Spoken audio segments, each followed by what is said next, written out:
A simple woman was kicked out of a luxury car dealership for not looking rich enough. But the next day, a Bugatti La Voiture Noire pulls up outside, and everyone freezes when they see who's inside. Hello, viewer. Thanks for joining us. Leave a like and share your thoughts in the comments, along with the city you're watching from. Now let's continue with the story. Catherine Harris, at 34 years old, had never considered herself remarkable in appearance or style. She kept her black hair cropped just below the chin, a practical cut that suited her understated nature. At 5'6", with a slim build and soft brown eyes, Catherine embodied a quiet confidence that stemmed more from her values than any craving for attention. She worked as a human resources consultant at Horizon Enterprises, an unflashy position that she had held for 7 years. In a city as bustling and dynamic as Seattle, HR consulting was not the most glamorous career path. Yet, within the walls of Horizon's glass-paneled offices, Catherine's reputation was that of an empathetic, fair-minded professional whom many colleagues turned to for guidance. She was married to Michael Harris, a man 6 years her senior, whose achievements in the tech investment world had earned him significant wealth. Most people in their circle knew Michael as the founder of Harris Investments, a name that carried considerable weight in the city's entrepreneurial scene. Despite this, Catherine prided herself on maintaining a modest lifestyle, still driving a 5-year-old Honda Civic, choosing comfortable flats over designer heels, and favoring department store blouses over runway brands. She had grown up believing that one's worth was measured by character, not by price tags. The contrast between Catherine's approach and the reality of her marriage was a constant undercurrent in her life. Michael had never pushed her to change. On the contrary, he appreciated her grounded perspective. Still, the difference often became visible during family gatherings, especially those attended by Michael's mother, Eleanor Harris. Eleanor, now 65, was a socialite whose circle spanned charity galas, art auctions, and exclusive garden parties. Although never outright hostile, Eleanor's polite remarks often hinted that she found Catherine's choices too unassuming for the wife of a man like Michael. One brisk Monday morning at Horizon Enterprises, Catherine moved between cubicles, answering quick questions from colleagues who needed her input on a hiring policy update. While she was respected for her diligence, she was also known for her calm demeanor and down-to-earth presence. Several co-workers had teased her about her faithfulness to that Honda Civic, light-hearted remarks about how maybe it's time for a fancier set of wheels. Catherine would smile, but rarely respond with more than a shrug. She never felt compelled to justify her preference for practicality over status. That afternoon, she was called into a meeting with her department head, Jonathan Parker, to discuss upcoming changes to company-wide training sessions. Once the meeting concluded, he casually mentioned hearing from someone in accounting that her car had needed extensive repairs. "It's just that your job demands you be all over town for recruitment and employee events," he said, a note of genuine concern in his voice. Catherine assured him she would manage, but the reminder ignited a swirl of unease in her mind. Driving home later, she clenched the steering wheel of her Civic a little tighter, listening to the whirring sound that had grown more persistent over the last couple of weeks.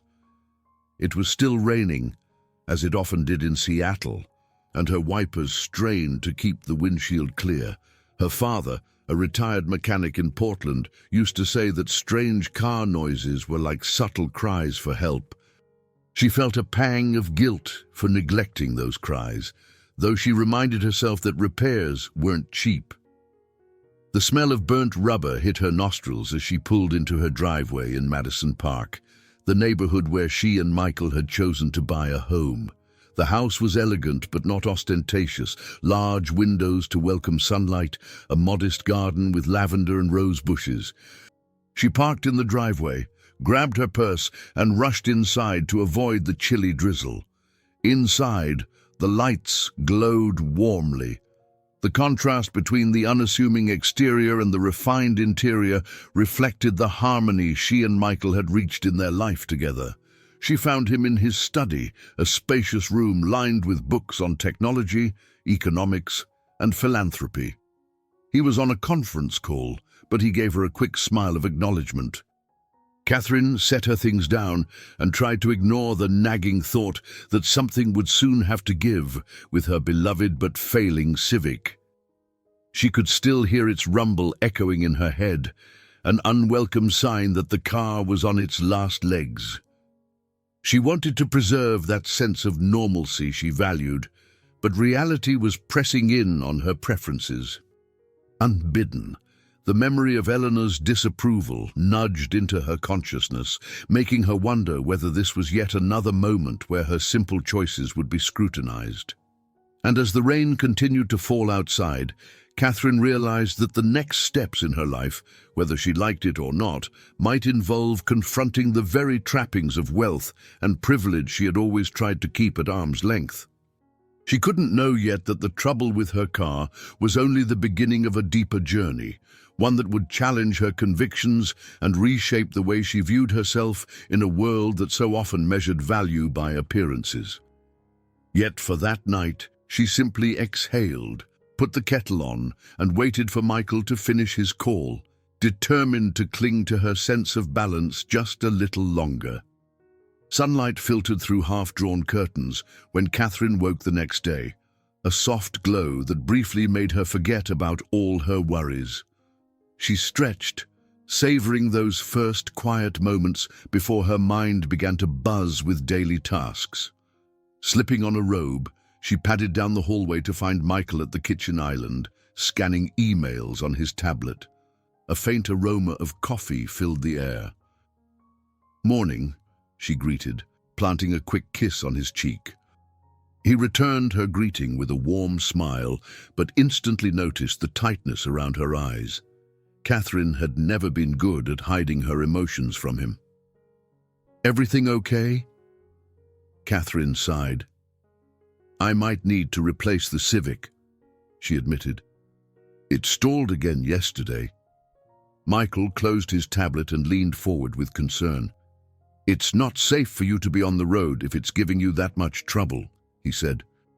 "You know how I feel about this. Get whatever car makes you happy. I'll go with you, or at least have Thomas drive you so you won't be stranded." Thomas Chen was Michael's trusted assistant, a man as discreet as he was efficient. Usually, Catherine appreciated his willingness to help, but she couldn't ignore how being driven around felt like stepping into a realm of privilege that made her uneasy. She shook her head. "I can handle it," she replied. "I just need to get to a dealership and see what's out there." Michael studied her face, as though trying to decipher a deeper hesitation. "We have the means, Kath. You don't have to drive something that might break down on the freeway. Why not treat yourself to something safer and more reliable?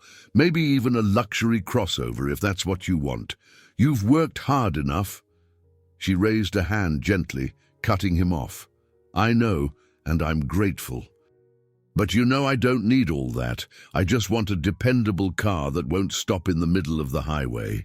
Their conversation moved into more delicate territory when Catherine added, "I don't want to appear like I'm Mrs. Harris's who flashes money. That's never been me. And besides, people at the office already think we live in some kind of castle." Michael gave a short laugh, acknowledging the mismatch between his recognized status and her desire for modesty. "We do live in a nice neighborhood, Kath," he reminded her, "but it's not a castle."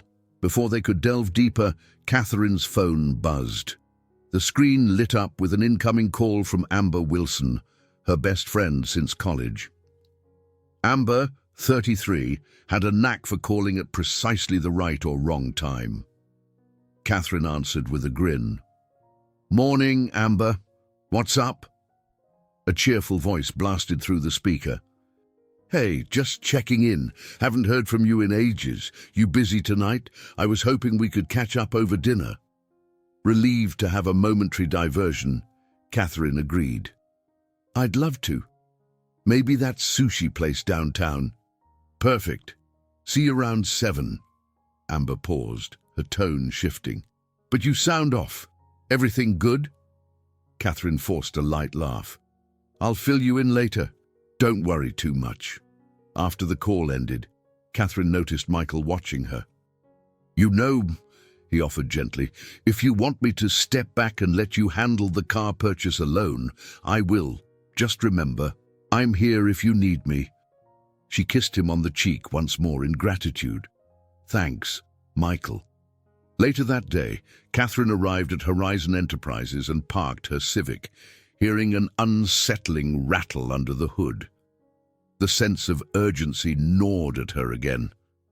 Her office was on the 8th floor, and the short elevator ride gave her enough time to mentally plan how she would carve out an hour or two to visit a dealership this week. Her schedule was packed with HR interviews and compliance meetings, but she was determined to fit it in. Inside her office, she found a note from Thomas asking if she needed him to arrange any appointments. She appreciated his thoroughness, but hesitated to rely on it. Catherine valued her independence, a trait deeply rooted in her upbringing. She also knew that stepping into a luxury dealership with a personal assistant might invite precisely the kind of attention she hoped to avoid. Throughout the morning, she alternated between drafting HR documentation and contemplating which dealership to visit. She had only ever bought used cars before, and she wondered if stepping into a more upscale space might lead to uncomfortable assumptions. Yet she reminded herself that her priority should be safety. This wasn't about ego, it was about practicality, and possibly letting herself acknowledge, just a little, that it was acceptable to own something newer if it meant peace of mind. By the time lunch rolled around, she resolved to act. She'd research a few dealerships, see what models aligned with her preference for simplicity, and then make a decision. She would do it alone, on her own terms, without the pressure of external judgments. It was a necessary step, she told herself, one that would keep her life moving smoothly in ways that truly mattered to her. The moment Catherine shut the door of her small office, her past and present seemed to collide. She had hardly settled into her desk when a flood of memories from her childhood in Portland rushed in. She recalled the cramped yet cozy apartment over her father's garage, the rattle of tools, and the smell of motor oil that always seemed to cling to his work clothes. Robert Thompson had taught her how to check tire pressure, change the oil, and even swap out spark plugs by the time she was old enough to drive. Though their finances were tight, the home was rich in affection and moral grounding. One particular incident hovered in her memory like a spectre. Catherine had been 15 when she witnessed a wealthier friend, Bianca, get publicly berated by her parents for overspending on clothes. The humiliation in Bianca's eyes, paired with her parents' rigid obsession over appearances, had left an impression Catherine never quite shook off. She vowed then that if she ever had more money, she would never allow it to dictate her sense of self or relationships. Yet here she was, decades later, married to a man whose fortune sometimes felt like an unwanted spotlight. She tried to treat that fortune as a minor backdrop in their marriage rather than the focal point. But social pressures could be relentless, especially when it came to Eleanor Harris. Her mother-in-law was the epitome of high society, often encouraging Catherine to showcase appropriate clothing or accessories at events. Catherine always resisted, politely but firmly. A ping from her computer pulled her out of her reverie. An email from Elena Martinez, her closest confidant at Horizon Enterprises. Elena, at 36, had an easy smile that brightened the dullest of workdays. Her message read, "Lunch, I'm craving Italian." With a relieved grin, Catherine typed back, "Count me in. Noon." They met an hour later in the lobby and walked down the street to a small Italian restaurant where the tangy aroma of tomatoes and basil greeted them at the door. Once they were seated with menus in hand, Elena leaned forward. "You've seemed preoccupied. Everything okay?" Catherine twirled a strand of her short hair, feeling the tension in her shoulders. "It's this car situation," she began, explaining how her Honda kept breaking down. "Michael wants me to consider something better, but I'm reluctant. It feels like a step into a world I've tried to keep at a distance." Eleanor nodded sympathetically. "I get it. But you know, sometimes practicality has to win out. You're on the road a lot for our company visits. We can't have you stuck on the freeway." Catherine sighed. "I know. I'm worried about looking like I'm flaunting money if I drive something really nice." "Are you sure that fear isn't coming from something deeper?" Elena asked softly. "Your background? Feeling like you might lose your roots if you embrace a bit of the life Michael's built?" Catherine paused, stunned by her friend's perceptiveness. She nodded slowly, swirling her iced tea absently. "Maybe. I grew up watching how people act differently around money. I don't want to become someone who judges others by their clothes or cars."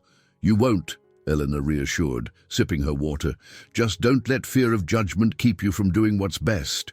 If you do choose a fancier car, it won't suddenly turn you into Eleanor Harris overnight." They shared a light laugh, though the mention of Eleanor lingered like a delicate cloud over the conversation. Elena deftly changed the topic, updating Catherine on office gossip. Someone in finance was rumored to be leaving for a rival company. Yet, even as they chatted, Catherine's mind returned to the weight of expectations. From Eleanor, from her colleagues, and from her own complicated internal gauge of what was right. When they returned to the office, Jonathan Parker approached Catherine with a new assignment. "We've got a training session next week for some of our older employees who aren't used to the new HR software," he explained. "I'd like you to lead it. You have a knack for bridging generational gaps." Catherine agreed, though she felt the mounting pressure of her own tasks. She politely excused herself and headed to her office. On her way, she passed a bulletin board where employees pinned personal announcements and items for sale. A flyer for a second-hand BMW caught her eye. She pondered the possibility. Was that a compromise? A used luxury car might be less flashy but more reliable than her Civic. Before she could dwell on it, her phone buzzed. The caller ID revealed her younger brother, David Thompson, 29, a struggling artist who periodically found himself in need of financial assistance. Catherine felt a familiar pang of protectiveness. He rarely called without reason, and part of her dreaded the request she might soon hear. Still, she answered. "Cat, hey," came David's hesitant voice. "I hate to bother you, but I'm behind on rent again." She listened, mentally tallying what she could spare this month while saving enough for the inevitable car purchase. By the time the conversation ended, a faint headache threatened to overshadow her afternoon. She wished she could help everyone, David, her parents, even herself, without feeling like money was the unspoken yardstick for success or failure. As she walked back to her desk, she resolved not to let the demands of others dictate her choices. Yet that resolve felt precarious, the weight of expectations pressing down harder with each passing day. Catherine spent the next few days in a swirl of research that revealed her meticulous streak. A well-worn notepad on her desk bore the names and features of various car models: the Audi Q5, the BMW X3, a Lexus RX. She highlighted safety ratings, compared fuel economy, and read consumer feedback late into the night. The deeper she delved, the more she realized that stepping into a luxury dealership could be the logical path, especially given her commute and the frequent travel for work. But logic did little to quell the discomfort in her gut. Late Thursday evening, she wrapped up a video conference on diversity and inclusion for Horizon Enterprises. Part of her role was to ensure that employees felt valued regardless of background, a responsibility Catherine took to heart. Ironically, the training she was orchestrating on bias and stereotypes made her reflect on her own predispositions, how she, too, was judging wealthy environments, almost as if anticipating the worst. When the call ended, she sat in her silent home office, the laptop screen illuminating her face as the raindrops tapped gently against the window. Michael knocked softly on the half-open door before entering. "How was the call?" he asked. "It went well," she responded with a tired smile. "We're finalizing a workshop on unconscious bias. Funny how relevant it feels to, well, everything these days." He nodded, crossing his arms as he leaned against the doorframe. "Thomas mentioned you were looking into several dealerships. Any decisions yet?" She hesitated. "Not quite. The Elite Motors dealership in town has good reviews on certain models, but part of me wants to avoid the glitz. I keep picturing some pushy salesperson urging me to upgrade to something more extravagant just because I'm married to you." Michael frowned slightly. "I understand, but these places can surprise you. Some are actually respectful and not just trying to upsell. Besides, you shouldn't feel forced to hide who you are. And it's not about me or my investments. It's about you finding a safe, reliable car." She set her pen down and sighed. "I know, you're right. Maybe I'll just go tomorrow during my lunch break. No big announcements. I won't mention you or anything about our finances." Michael didn't push further. He kissed her forehead, wishing her a good night before heading upstairs. Catherine turned off the laptop, noticing she had received a missed call from Eleanor. She felt a twinge of apprehension at the prospect of listening to the voicemail. Finally, curiosity won out, and she played the message. "Catherine, dear," Eleanor's polished voice filled the room. "I hope you're well. There's an upcoming charity gala at the country club. Everyone important will be there. I want you and Michael to attend. And please consider wearing something befitting the family's standing. Let's make a good impression together." Catherine rubbed her temples, the tension creeping up her neck. While Eleanor's words sounded cordial, they carried a subtext that prickled her, an unspoken suggestion that Catherine's usual attire might fail to measure up to those polished standards. She debated calling back, but decided it could wait until the morning. Her priority was finalizing the car decision, not pacifying Eleanor's social concerns. Friday morning came with a crisp chill. Catherine dressed in her typical office attire, a simple blouse, dark slacks, and flats. Before leaving, she checked her phone to find a text from Thomas. "Let me know if you need a ride. I'm at your disposal." Politely, she declined. She appreciated his thoughtfulness, but wanted to manage this on her own. Once at Horizon Enterprises, she immersed herself in back-to-back interviews until midday. When her calendar showed a small opening around noon, she packed her notes on car models and decided this was as good a time as any to visit Elite Motors. She told Elena where she was heading, ignoring the playful wink her friend gave. "I hope they treat you right," Elena teased. "But if not, you know where to find me." Catherine shrugged on her jacket and headed out, a small flicker of nerves dancing in her stomach. She drove her sputtering Civic along the busy downtown streets, trying to ignore the clunking noise that seemed to have grown louder overnight. Rain threatened once again, dark clouds gathering above the skyline. In the back of her mind, she replayed the notion of bias, how people judge one another based on superficial signs like clothing or background. She had spent years proving her worth through hard work rather than flashy statements. Now, she braced herself for a situation that might demand she uphold those same principles in a setting not always known for subtlety. Pulling into the dealership's parking lot, she took a deep breath. This was just another errand, she reminded herself. A practical step towards safety and convenience. Yet something in the pit of her stomach told her that her simple plan might not unfold as smoothly as she hoped. On that Friday morning, the Seattle rain had taken on a steady cadence, tapping against the pavement in a persistent rhythm. Catherine stood by the wide glass windows of her office, watching droplets blur the skyline. She was dressed in her usual understated style: blue jeans, a practical pair of white sneakers, and a simple North Face jacket she'd owned for years. With her notes tucked into a plain leather folder, she took a moment to mentally prepare for the trip to Elite Motors. Michael had checked in with her before she left home, gently asking if she'd changed her mind about letting Thomas drive her. She politely but firmly declined. Even in small matters, she guarded her autonomy, believing it gave her a sense of self separate from the trappings of wealth. Now, as she glanced at her phone to confirm directions, she felt an undercurrent of apprehension. Was she being stubborn, or simply true to her own values? She walked past several colleagues whose designer raincoats and glossy boots seemed more refined than her own outfit, but it didn't bother her.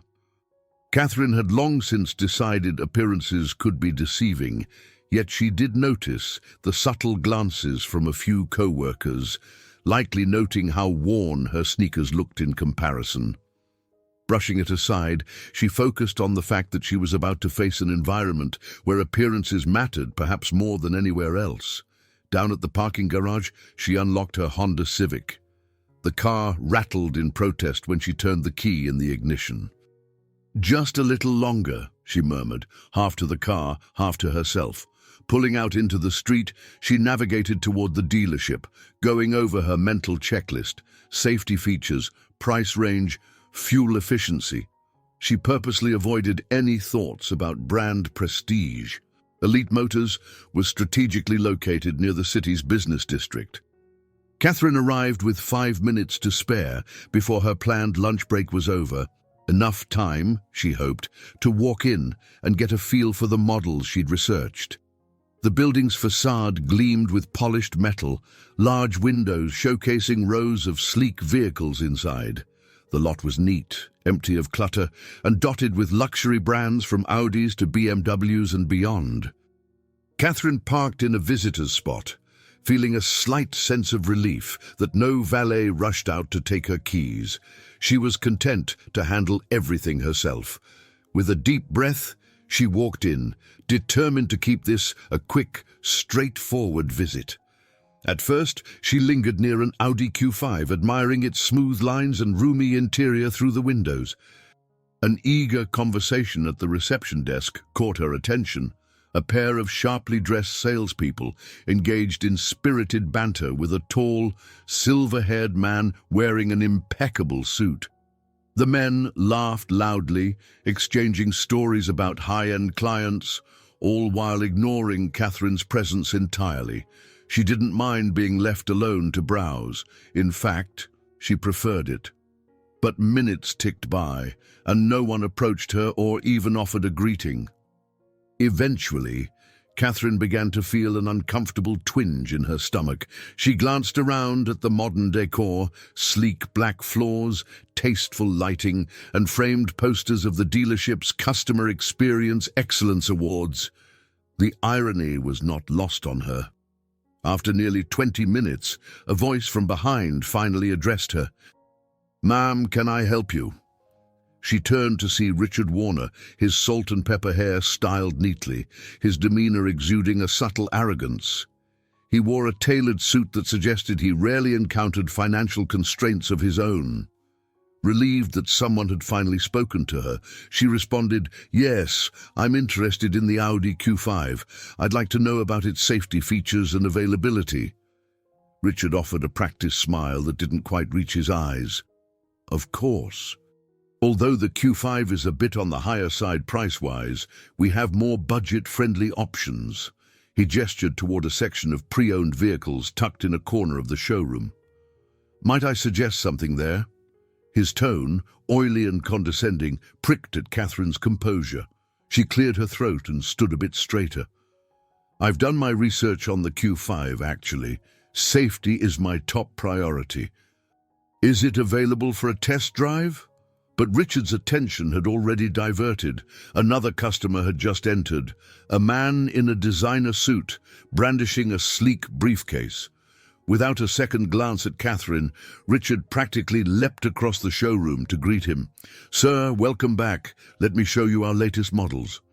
Catherine felt her cheeks warming in a mix of embarrassment and irritation.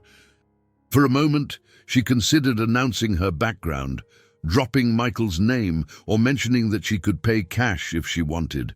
Her pride flared, but a lifetime of valuing humility won out.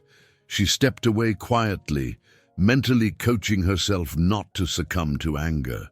Before exiting, she noticed a young woman among the sales staff, a brunette in a crisp blazer, looking her way with a sympathetic expression. The woman, whose name tag read Sophia, took a hesitant step forward, but was quickly redirected by another staff member to assist the suited customer. Feeling overlooked yet again, Catherine decided it wasn't worth the confrontation. She exited the dealership with her dignity intact, but her emotions in turmoil. Rain soaked her jacket as she hurried back to the Civic.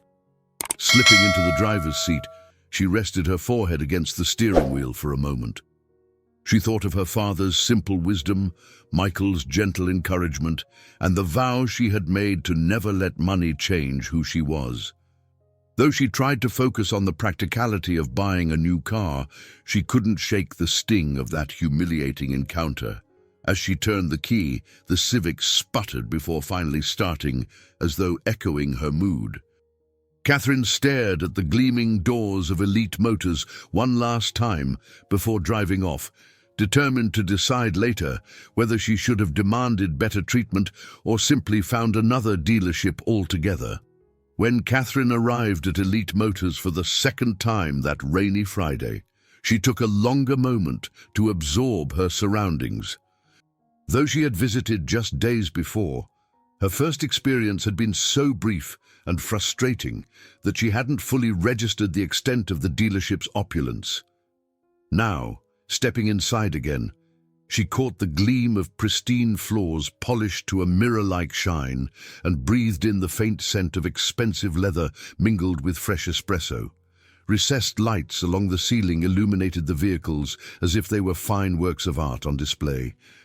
This time, she had come not so much to finalize a purchase, but to give Elite Motors one more chance to treat her fairly. When she'd left previously, she felt stung and overlooked. Yet she couldn't shake the feeling that her experience might have been a fluke, the product of one salesman's arrogance.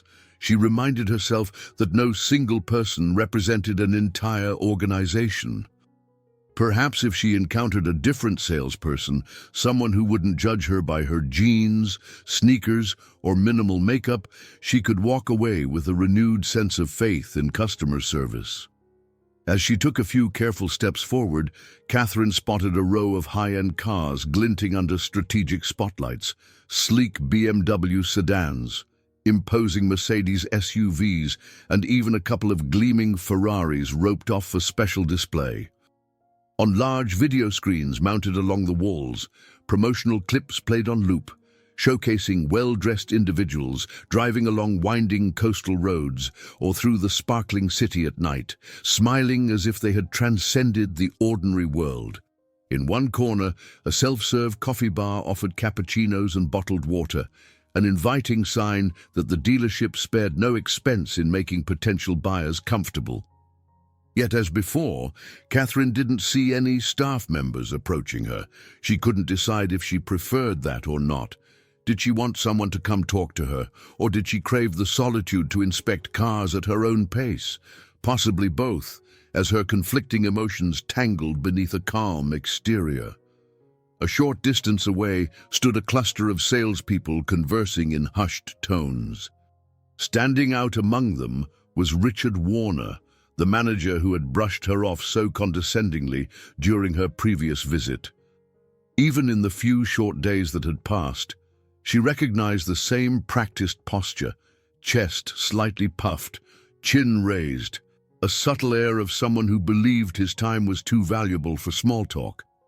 Next to him, two sales associates listened attentively, James Peterson, a trim man in a charcoal suit, and Sophia Williams, the only woman in their group, wearing a neatly tailored blazer and a polite smile. Richard's voice carried across the polished floor as he discussed product lines and sales targets. Catherine gathered that he was the man in charge, someone with the authority to shape both policy and atmosphere. Remembering how quickly he had abandoned her to chase after a suited executive, she felt a spark of resentment. Still, she tried to keep an open mind. She had come here for a car, not for a confrontation.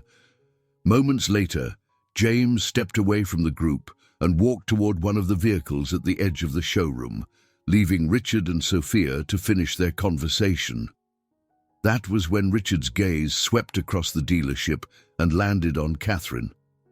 He hesitated, as if trying to recall where he'd seen her before. She stood firm, returning his look but saying nothing. Eventually, recognition seemed to flicker across his features, his lips pressed into a tight smile. He said something to Sophia, then motioned for her to wait while he approached Catherine.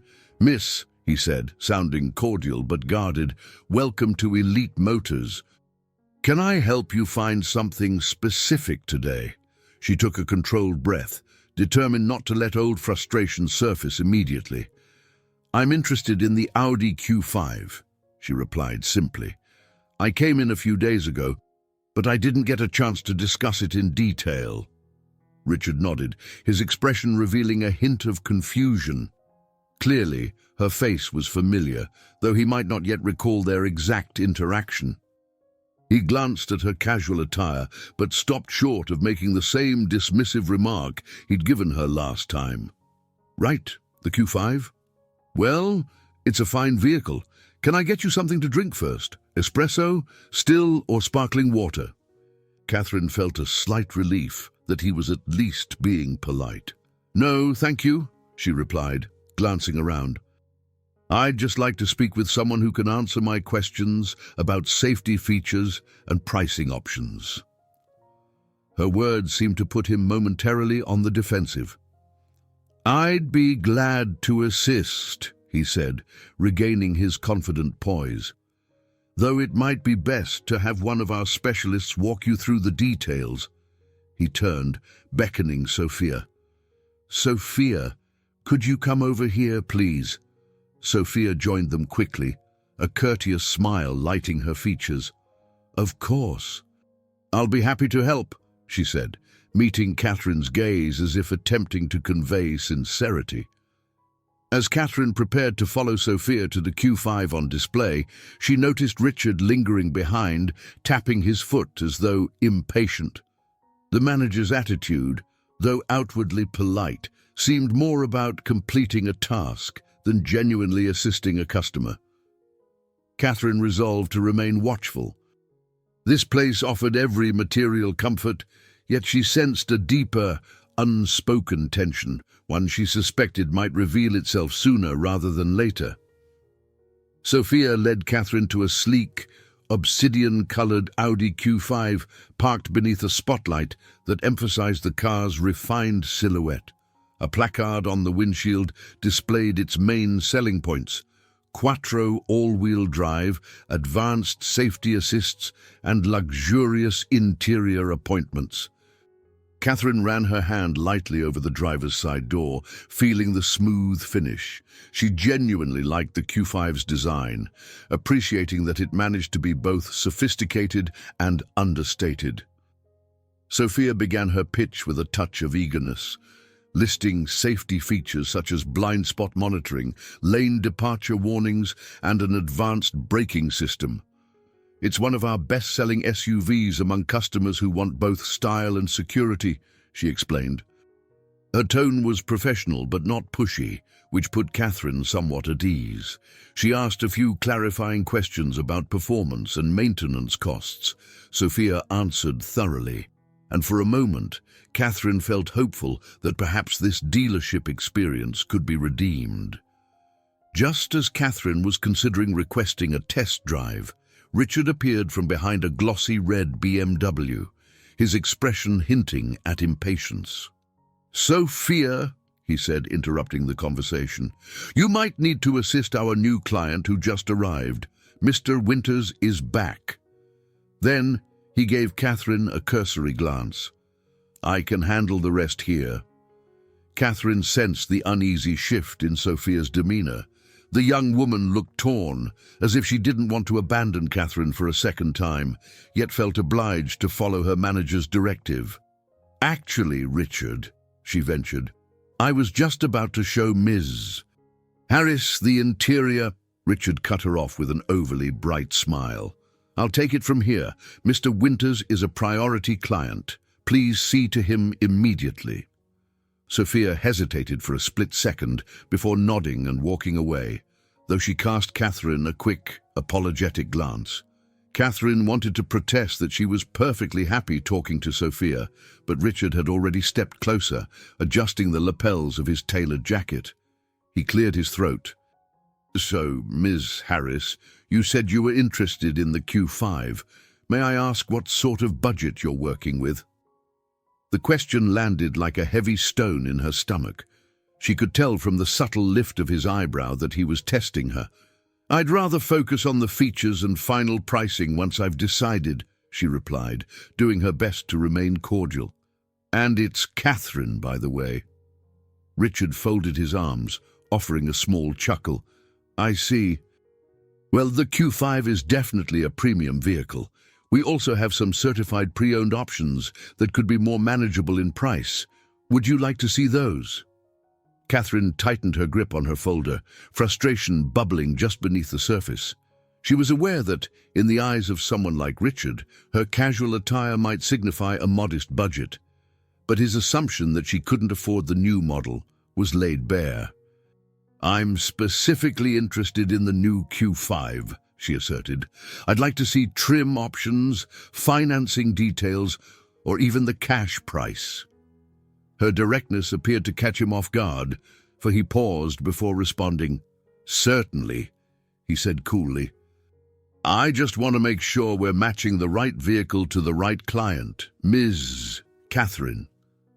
Out of the corner of her eye, she noticed Benjamin Winters, the impeccably dressed executive from her last visit, conversing animatedly with Sophia near a glossy black Porsche.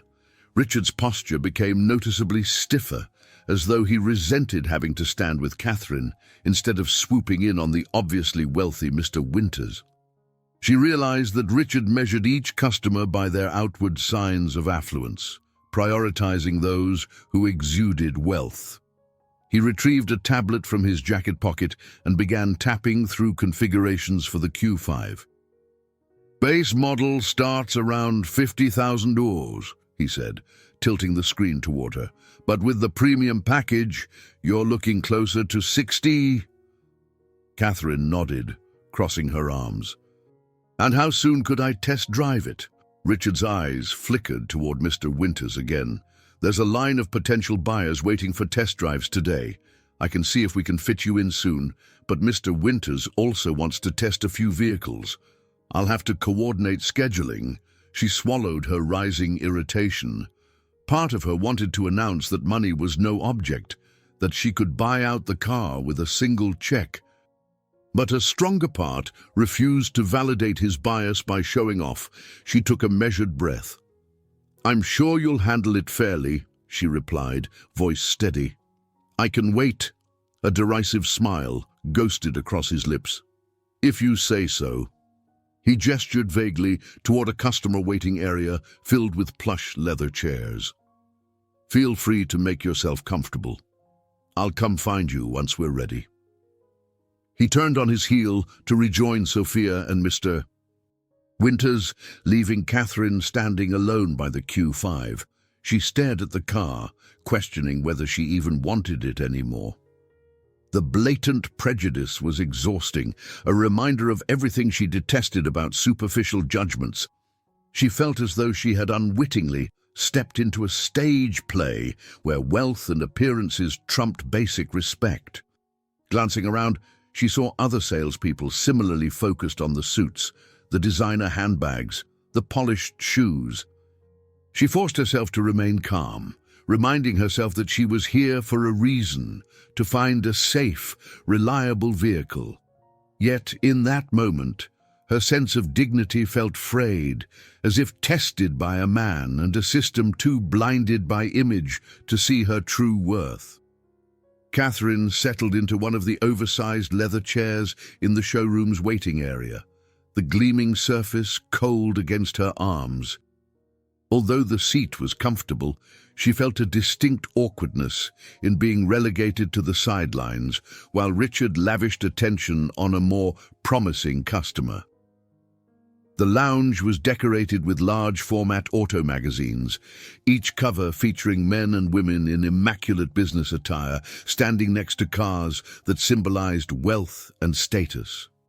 No matter how much she tried to maintain composure, Catherine couldn't ignore the sting of humiliation. She found herself mentally replaying Richard's subtle sneers and condescending questions, each one quietly insisting that someone dressed like her must not belong in this luxury world. Her mind drifted to the motto of her employer, Horizon Enterprises, people over profits. She wondered if Richard and his team had ever even considered a similar approach in their industry. Her phone vibrated, pulling her from her thoughts. She glanced down to see a text from Elena. "How's the car shopping? Any luck?" Catherine typed a quick reply. "At the dealership now. Let's just say, they're not giving me a warm welcome. We'll fill you in soon." As she hit send, she noticed Sophia approaching from across the showroom. The young saleswoman's expression conveyed both concern and regret. Sophia crouched down beside Catherine's chair, lowering her voice. "I'm really sorry about all this," she began, clearly referring to Richard's dismissive attitude. "He can be difficult. I can't promise to fix everything, but if you want, I can personally schedule a test drive for you later today or even tomorrow." Catherine offered a grateful, if tired, smile. "I appreciate that, Sophia, but I'm not sure I want to spend any more time here. This place clearly has its preferences." Sophia sighed. "I know. It's frustrating, especially for someone like me trying to build a reputation based on service, not stereotypes. Listen, if you decide to come back, here's my card." She handed Catherine a plain white business card with her name and cell number. "Call me directly, and I'll make sure you get an honest walkthrough." Before Catherine could reply, Richard's voice rose from near the Porsche. "Sophia, can we get some help over here?" His tone was sharp, the unspoken command obvious. Sophia squeezed Catherine's hand gently, then stood and strode away, her posture stiff with tension. Catherine watched her go, feeling a pang of empathy for the young woman. It wasn't just customers who suffered under that environment. It seemed, deciding she'd had enough, Catherine rose from the chair. She started toward the exit when she came face to face with James Peterson, the other salesman who had been hovering around Richard. He looked startled, as if he'd just emerged from a side office. "Oh, hi, I'm James," he said, extending a hand. "Are you leaving so soon?" She paused, shaken from her single-minded urge to escape. "I've been here for a while, actually. I think I'll come back another time. Or maybe not at all." He glanced over his shoulder to where Richard was laughing with Mr. Winters. Sighing, James lowered his voice. "Look, I understand. I see what goes on around here. It's not always fair. But if you do come back, I'd be happy to help you find something that meets your needs." Catherine wondered what angle James might be playing, but his eyes conveyed sincerity tinged with frustration. Perhaps an employee as trapped by the culture as Sophia seemed to be. Nodding politely, she murmured, "Thanks," then stepped around him, heading for the glass doors. The drizzle outside had intensified, the sky a dull grey that matched her mood. She rushed to her Honda, fumbling with her keys. Once inside, she let out a tremulous sigh. She had thought the second visit might provide a chance to see if her earlier experience was just a bad day. Instead, the prejudice she encountered felt even more glaring. Sitting there in the driver's seat, she weighed her options. She could buy a car elsewhere. There were plenty of dealerships in Seattle. Or she could simply choose another manufacturer that didn't make her feel like an intruder in someone else's exclusive club. Part of her, though, bristled at the idea of retreating with her tail between her legs. Wasn't she entitled to buy any car she wanted without having to prove herself worthy of it? Yet the notion of confronting Richard directly seemed distasteful. She loathed scenes and self-serving displays of wealth. Telling him who she was married to felt beneath her, like playing a game on his terms, but maybe some battles needed fighting. A small inner voice whispered. She couldn't be sure if it was stubborn pride or a moral stance on principle that fueled that thought. For now, she just needed to breathe. She pulled out of the parking lot, the wheels of her Civic splashing water onto the sleek Elite Motors sign as she turned onto the main road. The sting to her dignity still throbbed, but she resolved to let the humiliation settle before making any big decisions. Catherine arrived home, feeling an emotional heaviness that pressed on her chest. Drizzle had graduated into a steady downpour by the time she parked in front of the house. Eager to escape the storm, she hurried inside, damp hair clinging to her cheeks. The quiet warmth of her living room felt like a refuge, especially compared to the tense, judgmental air at Elite Motors. She tossed her jacket onto a nearby chair and headed upstairs to her small, cherished library, her personal sanctuary. The room was little more than a converted spare bedroom lined with bookshelves. Faded photographs adorned one shelf. Pictures from her college days, snapshots of travels with Michael, even a candid moment of her father grinning beside a restored car engine. She paused to run a finger across the frame that held her favorite photo of her parents, Patricia and Robert Thompson, dancing at some long-ago anniversary. The memory softened her mood. Sinking into a worn armchair, Catherine let herself revisit the day she first met Michael. She'd been a sophomore at the University of Washington, nursing a strong latte at a cramped campus cafe. Michael, then a 26-year-old grad student dabbling in startup ideas, had sat at the table next to hers. She recalled how she initially mistook his understated hoodie and earnest demeanor as signs of an ordinary student scraping by on financial aid, just like her. It was only months later that she discovered he came from a wealthy family. By then, they had bonded over a mutual love of volunteer work and a shared belief in giving back. Their connection had grown organically, untainted by preconceptions about each other's wealth or lack thereof. Pulling out her phone, she noticed a missed message from Sophia. "I'm sorry about what happened today. If you have any further questions about the Q5 or anything else, call me any time." Catherine typed a quick reply. "Thank you, Sophia. I appreciate your help." She didn't elaborate further. The last thing she wanted was to draw Sophia into a conflict with her own manager. A second message flashed from her brother. "David, need to talk." Something came up. She tapped a response that she'd call him soon. Something told her it might be another request for financial help, and she didn't feel ready to handle that conversation just yet. In her unsettled state, any talk of money felt more draining than usual. About an hour later, the sound of the front door opening and closing signaled Michael's return. She heard him call her name softly. "I'm up here," she answered. Moments later, he appeared in the doorway, setting aside his briefcase. His eyebrows knit in concern when he saw her curled up, eyes rimmed with fatigue. "Hey," he said quietly, stepping into the room.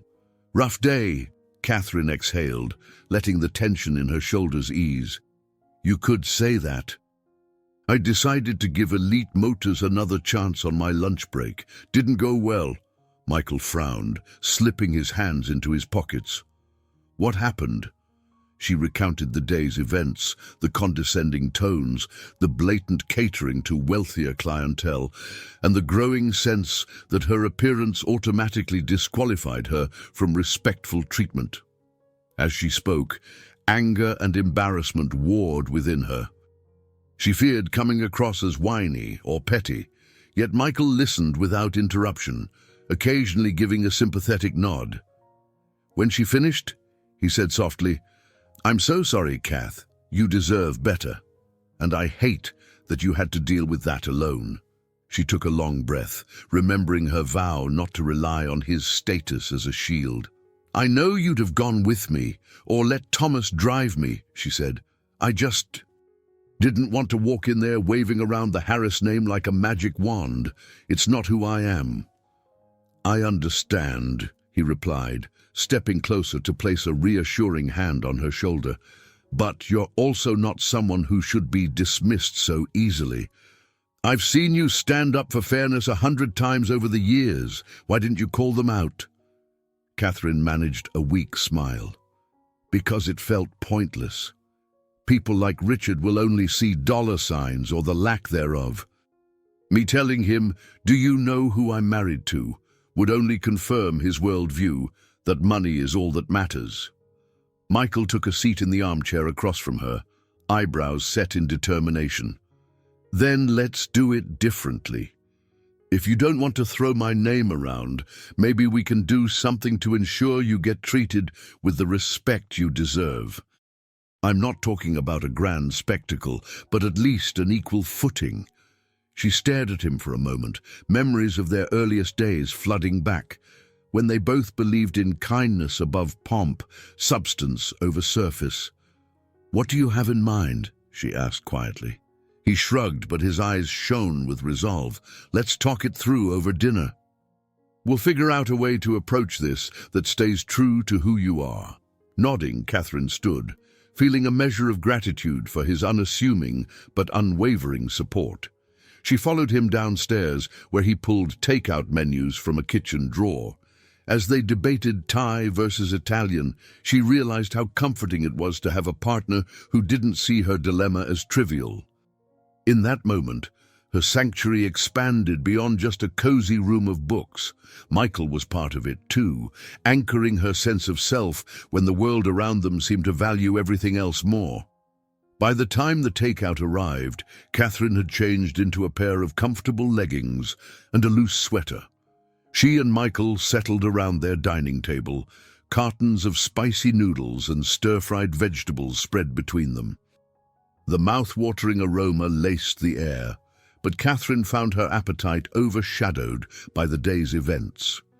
Still, she managed a few bites, letting the mix of chili and lemongrass distract her momentarily. Eventually, Michael set down his fork and gently touched her hand. "Tell me more," he urged, voice soft. "What did you feel when you were there, dealing with this Richard guy again?" Catherine gazed at their wedding photo on the wall, a simple image capturing the two of them laughing mid-ceremony. "I felt belittled," she admitted. "Like the moment he saw my jeans and sneakers, he decided I wasn't worth his time. It reminded me of those times growing up when my parents were judged by how they dressed or what car they drove. I can't stand that kind of snobbery." Michael nodded, empathy etched on his face. "It's awful. You've always been about substance, and I love that about you." He paused, as though weighing his next words carefully. "Still, is there a chance you're holding yourself back from enjoying what you've earned simply because you're afraid it'll change who you are?" The question struck Catherine like a chord vibrating in her chest. She wasn't sure how to answer. "I don't know. Maybe, but it's more about not wanting to become someone who flaunts wealth or thinks expensive things make them superior." "And you won't," Michael reassured. "Nothing could make you that shallow." He hesitated, then leaned forward. "We could go back to the dealership together, not to flaunt anything, but to ensure you're treated like a real customer." If that's the car you want, the Q5, let's get you the respect and service you deserve. An internal battle played out in Catherine's mind. On one side, the desire to maintain her independence and avoid spectacle. On the other, a justified anger at having been so blatantly dismissed. Slowly, she nodded. Okay, let's do it, but promise me, no grand announcements about your position or the money. I just want a fair shot. Michael grinned, relief evident. Deal. They continued eating in a more relaxed silence, exchanging glances that communicated understanding. After dinner, while Catherine cleared the plates, Michael retrieved his phone and walked into his study to handle a work call. She could overhear snippets of his conversation with Thomas, something about scheduling a car pickup. Curiosity piqued, but she decided to wait for him to volunteer the information. Later, while they were loading the dishwasher, Michael explained, I asked Thomas to bring the Bugatti around tomorrow morning. He paused, noticing her immediate look of surprise. I know it's extravagant, but hear me out. We almost never use it.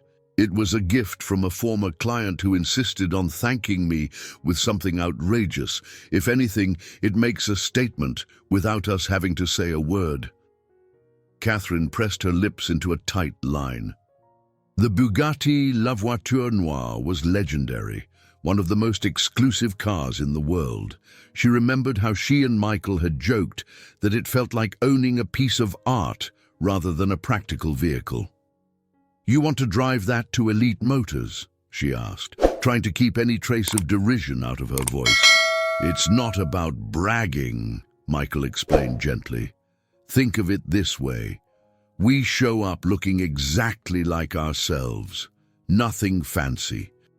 But we step out of this ridiculously rare car.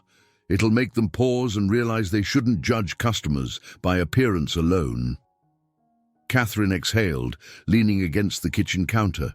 She understood the logic, even if a part of her cringed at the ostentation. It might be the silent lesson Richard needed, especially if he'd only catered to those who looked the part. All right, she relented softly. If you think this is the best way, I'll trust you. Michael's eyes lit up with appreciation, and he tugged her into a gentle embrace. We'll handle it together, and we won't make a scene. We'll just be us.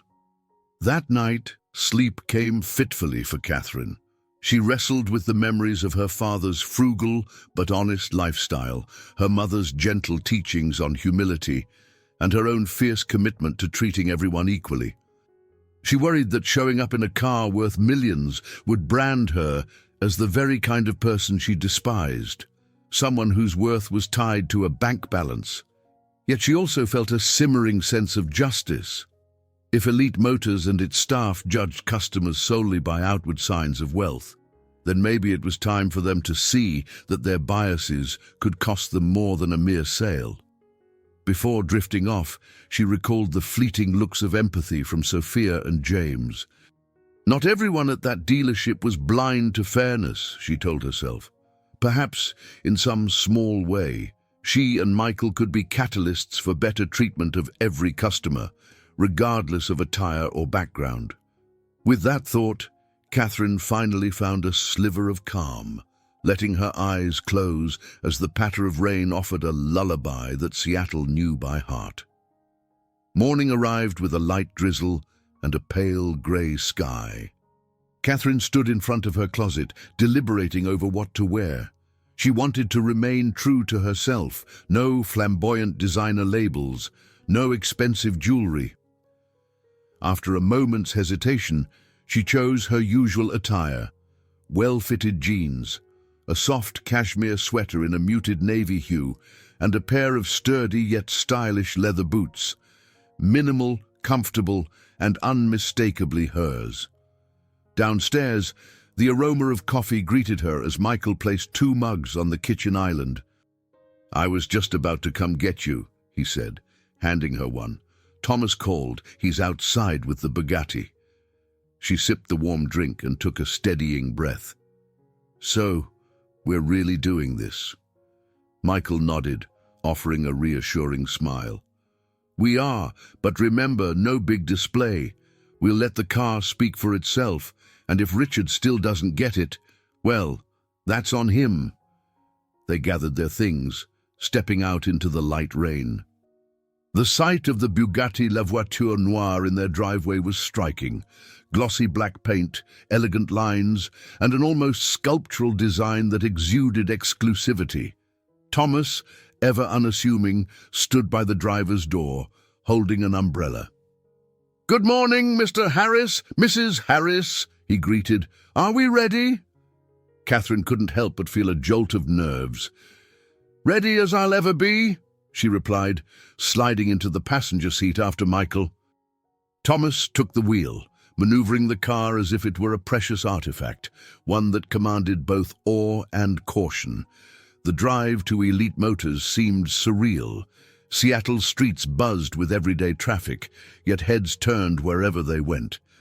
Pedestrians squinted through the rain to catch a glimpse of the rare machine, and even drivers rolled down their windows for a better look.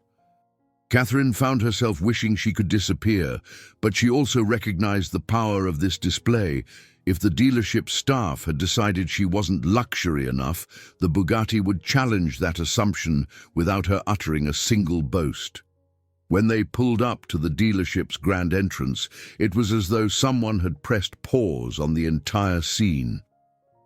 The salespeople inside stopped mid-conversation, gazing out through the floor-to-ceiling windows. Other customers craned their necks to see who would emerge from such an extraordinary vehicle. Catherine swallowed, mentally steeling herself. She hadn't asked for fanfare, but there it was. Thomas exited first, opening the passenger door for Catherine and offering her an umbrella. She took it with a polite smile, stepping onto the wet asphalt. Michael followed, rounding the car to stand beside her. They both wore their usual attire, the stark contrast between their unassuming clothes and the ostentatious car creating a visual dissonance. Inside, the dealership buzzed with subdued excitement. People whispered and pointed, a few even trying to snap covert photos on their phones. Richard Warner, wearing a dark suit and that calculated smile, came rushing forward. "Welcome to Elite Motors," he said, voice charged with enthusiasm. "I'm the manager here. Let me—" His words cut short when he finally recognized Catherine, the same woman he had dismissed twice in the previous days. His eyes darted from her face to Michael, then back to the Bugatti parked outside. The color drained from his cheeks, replaced by a nervous flush. "Oh, Ms. Harris, I didn't realize that you—" he began, fumbling for composure. Michael offered a cordial nod, raising a hand to indicate there was no need for theatrics. "We're here to see a specific car, the Audi Q5 my wife has been considering." He kept his tone friendly yet firm. Catherine watched as Richard's facade cracked. This was a man used to reading clients at a glance, summing them up by brand names on suits and accessories. Now he found his assumptions turned upside down. "Yes, of course," he stammered. "I'll have someone bring it around immediately. Or would you like to take a seat in our VIP lounge?" Her pulse thudded in her ears, but Catherine forced a calm smile. "That won't be necessary," she said. "I'd prefer to just look at the car right now." Richard's nod was overly eager. "Certainly, right away." He gestured toward James and Sophia, who stood a few feet away, eyes wide at the scene unfolding. "James, Sophia, let's show Mr. and Mrs. Harris the Q5. As they walked deeper into the showroom, Michael gently placed a hand at the small of Catherine's back in a gesture of solidarity. Neither of them needed to gloat or draw attention to their wealth. The car had done that for them. Catherine felt a swirl of emotions, a sense of validation that she deserved respectful treatment, mixed with a lingering discomfort at using such a display to achieve it. Still, she reminded herself that the real goal was to get the safe, reliable SUV she wanted, free from unfair judgments. If this was the strategy that would make Richard see her as a legitimate customer, so be it. She shot Michael a small, grateful smile. knowing that despite her reservations, his support in this odd plan meant the world. Saturday morning arrived with a gentle hush over Seattle, the sky a muted canvas of grey clouds that hinted at rain. Catherine awoke to a knot of nerves in her stomach, a feeling that only intensified when she remembered what she and Michael had planned. Lying in bed, she took a moment to steady her thoughts, listening to the faint patter of raindrops against the window. She knew this day would challenge her core beliefs about humility and how appearances could shape perception. She rose and headed to the bathroom, washing her face with cold water as if to awaken her resolve. In the bedroom, she stared at her closet, deliberating on what to wear. Normally, a casual weekend called for jeans and a comfortable sweater, an outfit that reflected who she was. Yet a nagging voice wondered if she should dress up, just slightly, to avoid a repeat of the condescension she'd experienced at Elite Motors. After an internal tug-of-war, she decided to stick with her usual style: dark denim, a soft grey sweater, and ankle boots. If this dealership insisted on judging her by a superficial standard, then so be it. She refused to compromise her sense of self. Downstairs, she found Michael in the kitchen, scrolling through his phone while sipping from a ceramic mug. He glanced up with a warm smile. "Morning," he said, sliding a steaming cup of coffee her way. Thomas texted, "He's already prepped the Bugatti." Her stomach fluttered when she heard the name of that rare, eye-catching vehicle. It wasn't a car she or Michael regularly drove, more of a symbolic curiosity gifted by a grateful tech mogul. But Michael's plan to use the Bugatti as a silent statement had crystallized the night before. Catherine had gone to sleep wrestling with doubts, yet she woke determined to see it through. Taking a small sip of coffee, she asked, "You still think this is the best approach?" Her voice held a trace of uncertainty. Michael set down his mug and moved closer, placing a reassuring hand on her shoulder. "We're not doing this to flaunt anything, Kath. We're doing it to ensure you get treated with basic respect. If pulling up in a rare car is what it takes to make someone like Richard pause and reconsider his biases, then that's what we'll do." She offered a slight nod, pushing aside a lingering pang of discomfort. Deep down, she understood. She had spent her life refusing to let wealth define her, yet in a world so often fixated on status, sometimes a stark demonstration was the only way to reveal a flawed system. Still, she felt a twinge of guilt at using such an ostentatious symbol, an internal contradiction she might never fully resolve. Before they left, Catherine's phone buzzed with a text from Elena. "Saw an article on Richard Warner. Apparently he's sales manager of the quarter. Good luck today." Catherine exhaled, remembering the smug grin Richard wore whenever he touted his sales accomplishments. A renewed determination swept through her. If anyone needed a reminder that customers came in all guises, it was Richard Warner. They stepped outside to find Thomas, ever punctual, standing by the sleek, obsidian-black Bugatti. Even under the overcast sky, the car glistened like a polished gemstone. Its aerodynamic curves seemed almost out of place in the quaint suburban driveway. Thomas tipped his head in greeting. "Morning, Mrs. Harris, Mr. Harris. Everything's ready." Michael opened the passenger door for Catherine. She paused, taking in the sight. A wave of self-consciousness washed over her as she imagined how people might stare once they reached Elite Motors. But she swallowed that unease, reminding herself that her goal was justice, not vanity. Settling into the plush seat, she glanced around the car's interior. It was all leather, carbon fiber, and elegant controls, an engineering marvel that felt more like a spaceship than an automobile. Michael eased in beside her, closing the door softly. Thomas started the engine, and a quiet, powerful hum filled the air. Catherine felt her pulse quicken.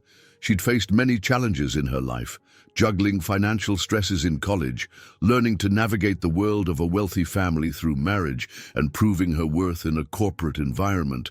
But something about this endeavor, this subtle, silent protest, made her heart race.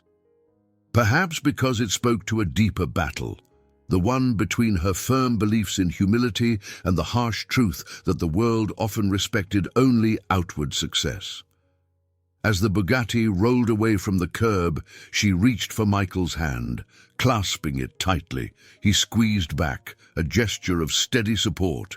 Peering through the tinted windows, Catherine watched the familiar streets pass by, each turn bringing her closer to a confrontation she both dreaded and anticipated.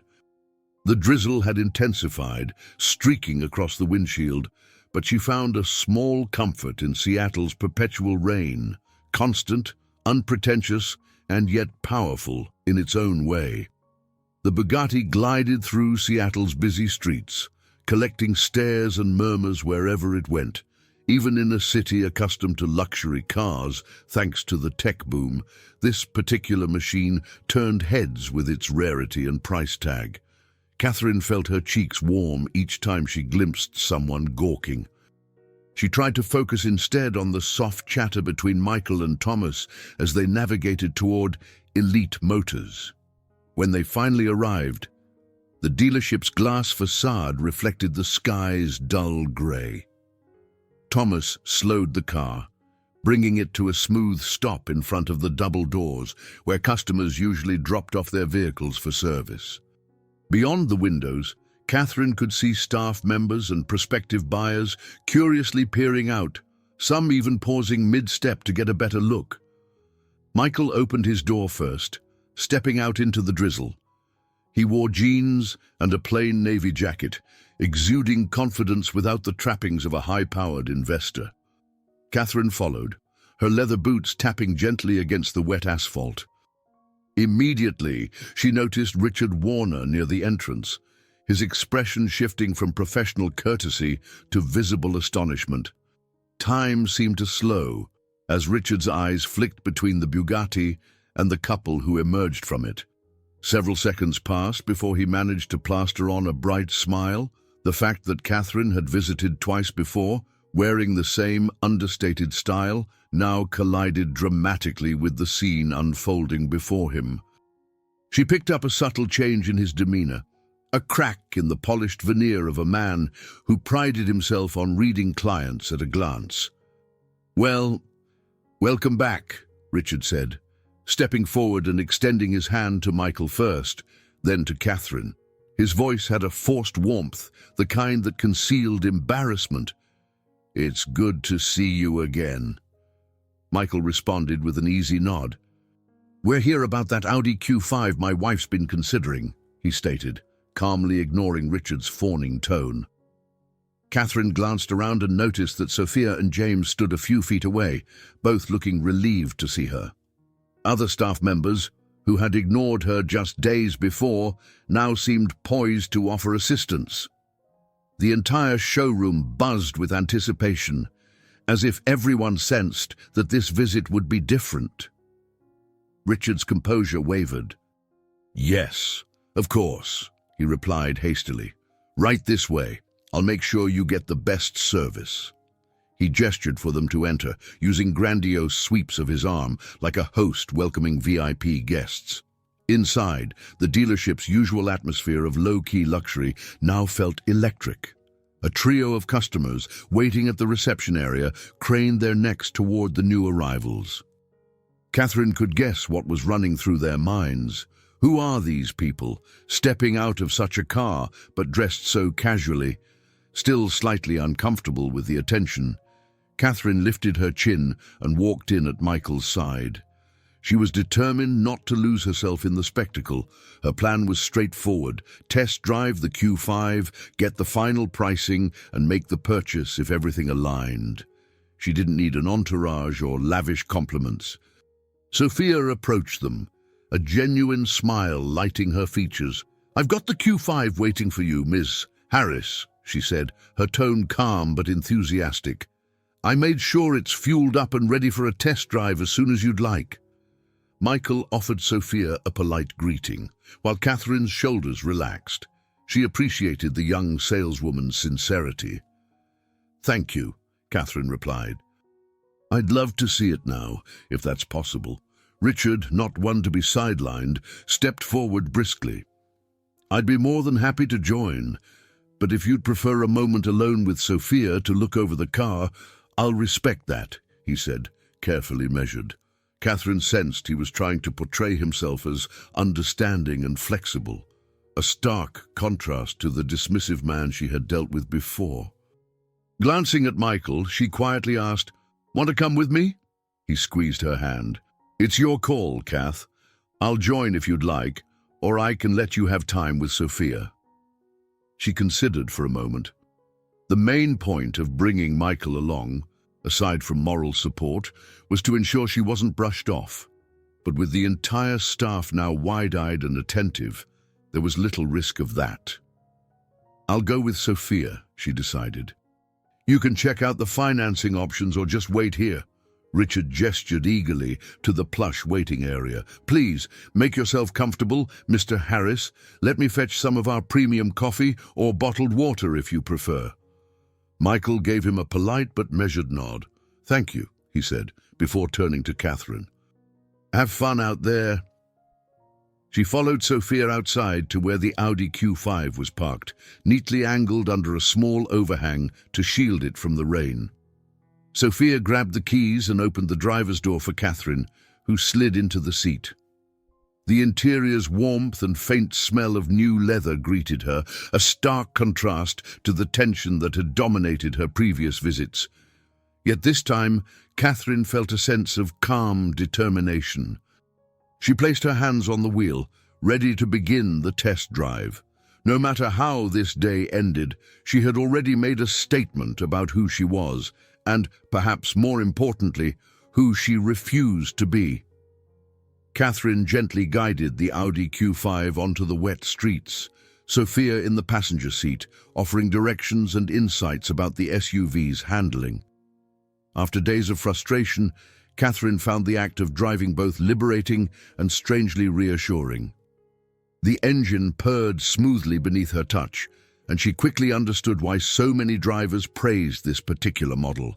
It felt sturdy, yet agile, powerful, yet quiet, a balance she found appealing.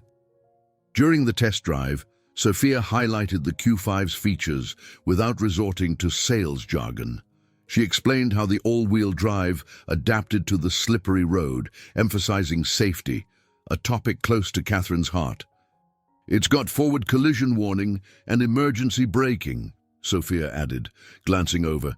"In Seattle's stop-and-go traffic, that can be a real lifesaver." Catherine nodded appreciatively. "I can see why so many people like it. It's comfortable, but not over the top." They circled back toward Elite Motors, the wipers swishing rhythmically against the drizzle. Catherine found herself enjoying Sophia's company. The younger woman struck a balance between professional and personable, something Catherine admired. "I have to say," Catherine ventured, careful with her tone, "you've been the only person here who's consistently treated me with kindness." Sophia lowered her gaze for a moment, then looked back up. "I'm just sorry the rest of your experience wasn't the same," she said softly. "Richard runs a tight ship, but sometimes in this business, there's an unfortunate focus on who looks wealthy enough to warrant top-tier service. I don't agree with it." Turning into the dealership parking lot, Catherine parked near the entrance, where Michael and Richard stood talking in what looked like a polite but guarded conversation. As the SUV's engine idled, Sophia added, "I hope, regardless of your purchase, you'll know I truly value your time." Catherine gave her a reassuring smile. "I do. Thank you." They exited the vehicle, bracing themselves against the rain for a few steps before stepping into the relative warmth of the showroom.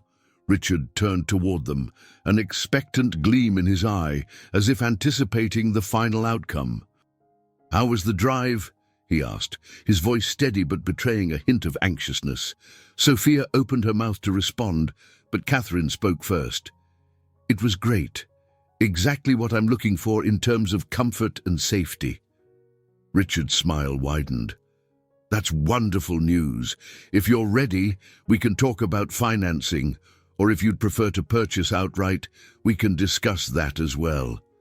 He cast a careful glance at Michael, clearly hoping for a display of financial might. But Michael simply nodded, offering no immediate details. From the corner of her eye, Catherine spotted James hovering near a desk, pretending to straighten brochures. The tension in the air was palpable, as though each staff member braced for the next turn in this encounter. Richard gestured toward a private office, inviting Catherine and Michael to join him. Sophia and James remained behind, exchanging a brief look that Catherine caught just before the door shut. Inside the office, a large window overlooked the showroom floor, providing a vantage point where Catherine could see employees bustling about. She settled into a leather chair beside Michael, while Richard took his place behind a sleek wooden desk.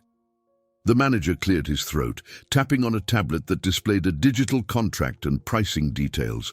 We have a few Q5 trims, each with varied features, he explained, sliding the device toward them. Catherine leaned forward, scanning the numbers. They aligned with what she had researched, and though pricey, it wasn't beyond her reach, or Michael's. Richard seemed to sense her hesitation, but not the reason behind it. She was pausing to reflect on the stark shift in attitude she had witnessed. Days ago, he had barely offered her a polite greeting. Now, he was showing an almost desperate eagerness to close the deal. Michael broke the silence. Catherine, if this is the car you want, we'll finalize it. But let me ask, is there anything else you'd like to see or compare first? She exhaled, recalling the humiliations that brought her here. She disliked confrontation, but she realized that standing up for herself demanded more than a quiet purchase. Her voice calm, she turned to Richard. I'm curious. Why was I steered toward pre-owned models earlier, when I first came in? I specifically asked about the Q5, yet I was discouraged from looking at it. Did you assume I couldn't afford it? A flicker of discomfort passed across Richard's face. He glanced at Michael, then back at Catherine. I'm sorry if that was your impression, he stammered, forcing a smile. We try to match customers with the best fit. Budget is usually a concern. Michael leaned in, his voice gentle but firm. It may surprise you, but Catherine makes her own money. She was fully prepared to buy a car without my involvement. He paused. Frankly, it's disappointing how she was treated. Richard's cheeks flushed. He seemed torn between pride and the realization that his prejudices had been laid bare. I apologize if my approach came off poorly, he offered, his words deliberately measured. Catherine let the statement linger without immediately accepting it. She wanted him to understand that a half-hearted apology wasn't enough to erase the indignity, and in the silence that followed, she sensed a small shift in the air, an acknowledgement that their presence today served as more than a simple business transaction. Michael rested his hand on Catherine's arm, as if to give her the option to continue or pivot away from the conversation. She inhaled slowly, deciding this was a moment to assert not just her purchasing power, but her personhood. I accept your apology, she told Richard quietly, maintaining eye contact. But I think it's important for you to realize that dismissing customers based on how they look or what they're wearing undermines any claim you have to providing excellent service. She noticed Richard swallow hard. His stance softened by a fraction, though tension still radiated from the tight lines of his jaw. I understand, he replied, voice subdued. We're committed to improving our customer experience. The phrase sounded rehearsed, yet perhaps this confrontation would spark a genuine shift in his approach. Her piece said, Catherine turned to Michael with a nod. I do want this car. Let's finalize it with Sophia. She's the person who treated me fairly from the start. A flash of panic crossed Richard's face, but he quickly smoothed it away. He pressed a button on his desk phone, calling for Sophia. Moments later, the door opened, and she stepped in, though she looked a bit uncertain. "You needed me, Mr. Warner." Catherine offered her a warm smile. "Yes, Sophia. I'd like you to handle the paperwork for the Q5, if that's all right." Relief and gratitude lit Sophia's expression. "Of course. I'll prepare everything and go over the details with you," she said, clasping her hands together as if to contain her excitement. "We can do it at my desk." Richard rose from his chair, gesturing politely for them to follow Sophia out. "By all means," he said, trying to maintain a professional facade. "Let me know if you need anything else." They exited the office, leaving Richard behind. Catherine noticed James observing the group from across the showroom, an unreadable expression on his face. Once, at Sophia's desk, Catherine settled into a chair, grateful for the sense of calm that enveloped her. The hum of business resumed around them, though she could still feel curious glances in their direction. Sophia began explaining each line of the contract, from the total purchase price to the scheduled maintenance plan. Catherine nodded along, occasionally checking with Michael, who stayed respectfully silent unless she asked his opinion. Outside the large windows, the Bugatti remained parked in plain sight, a silent testament to the assumptions that had been shattered in the past half hour. At one point, Michael excused himself to discuss financing options with the dealership's finance manager. Catherine knew he had the resources to pay outright, but she also recognized that sometimes it made more sense to explore favorable interest rates. Still, the choice was hers. Michael was merely facilitating, not dictating. That balanced approach was one of the qualities she most admired about him. Left alone with Sophia, Catherine felt a flash of curiosity about how the young saleswoman endured an environment like Elite Motors. "It can't be easy here," she ventured, signing one of the forms with a flourish of her pen. "You seem like someone who genuinely cares about people." Sophia offered a shy smile. "I do care. I've always believed in treating every customer with respect. Honestly, I've thought about leaving a few times, especially after seeing clients brushed off like you were." Her voice trembled slightly, as if revealing more than she intended. "But good sales jobs are hard to come by, and well, I'm hoping to grow here." Catherine nodded, a pang of empathy tugging at her. She remembered her own journey climbing the ranks of HR consulting, facing subtle biases and challenges. "Keep doing what you're doing," she said softly, pushing the signed documents back across the desk. "It's what makes people remember you in a positive light." Sophia's smile widened. "Thank you." "That means a lot." A short while later, Michael returned, a folder in hand. "All set," he announced, placing the paperwork on Sophia's desk. "Just need your signature in a couple more places. Kath." She signed each remaining form, heart lightening with each stroke of her pen. Purchasing a car ought to have been straightforward, yet it had become a lesson in pride, dignity, and standing one's ground. She recognized that in confronting prejudice, she had also confronted parts of herself, her reluctance to use privilege and the fear of being misunderstood. They finished the formalities, and Sophia shook Catherine's hand warmly. "Your new Audi will be detailed and ready soon. We can have it delivered, or you can drive it off the lot yourself once it's done." Catherine glanced at Michael, who wore a contented smile. "I'll come pick it up personally," she replied, deciding that claiming the car in person would be one last step in taking ownership of the experience, too. "Thank you again, Sophia." Her eyes flicked around the showroom. She spotted Richard watching from a distance, his posture rigid, as if struggling to reconcile the day's events.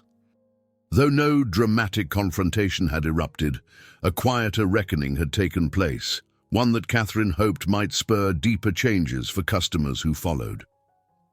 Not long afterward, Catherine and Michael stood by the Bugatti, preparing to leave.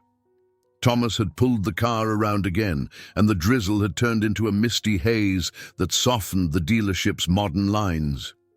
Looking at the sleek black vehicle, Catherine felt a mingled sense of relief and uncertainty about what they had just done.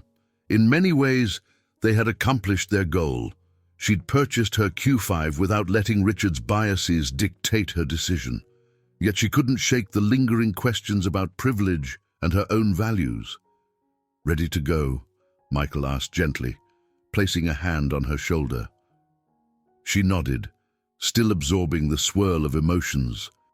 He signaled for Thomas to open the passenger door, and they both slid into the car's luxurious interior. The hum of the engine was powerful, yet oddly comforting. They pulled away from Elite Motors, leaving behind the glances of onlookers. Catherine watched the showroom shrink in the side mirror, reflecting on how different this outcome might have been had she come alone once more, or in her old Civic. The thought unsettled her, a reminder of how easily appearances could shift power dynamics. About halfway home, Catherine asked Thomas to make a detour to a scenic overlook near Lake Washington.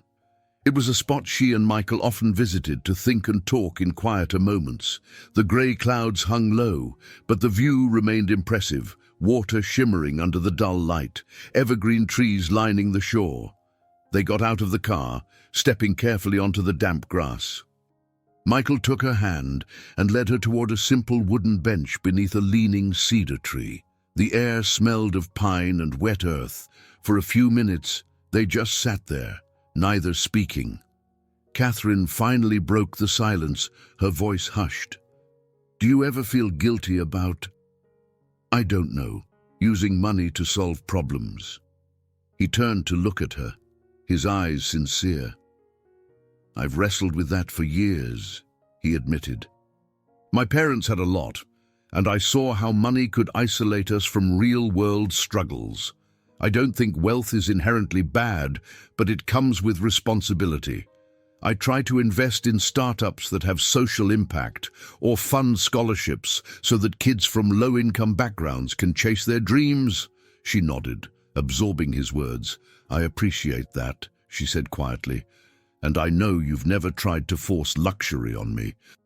It's just today's experience made me realize how powerful a statement wealth can be, sometimes for good, sometimes for intimidation." Michael exhaled, gaze traveling across the lake's rippling surface.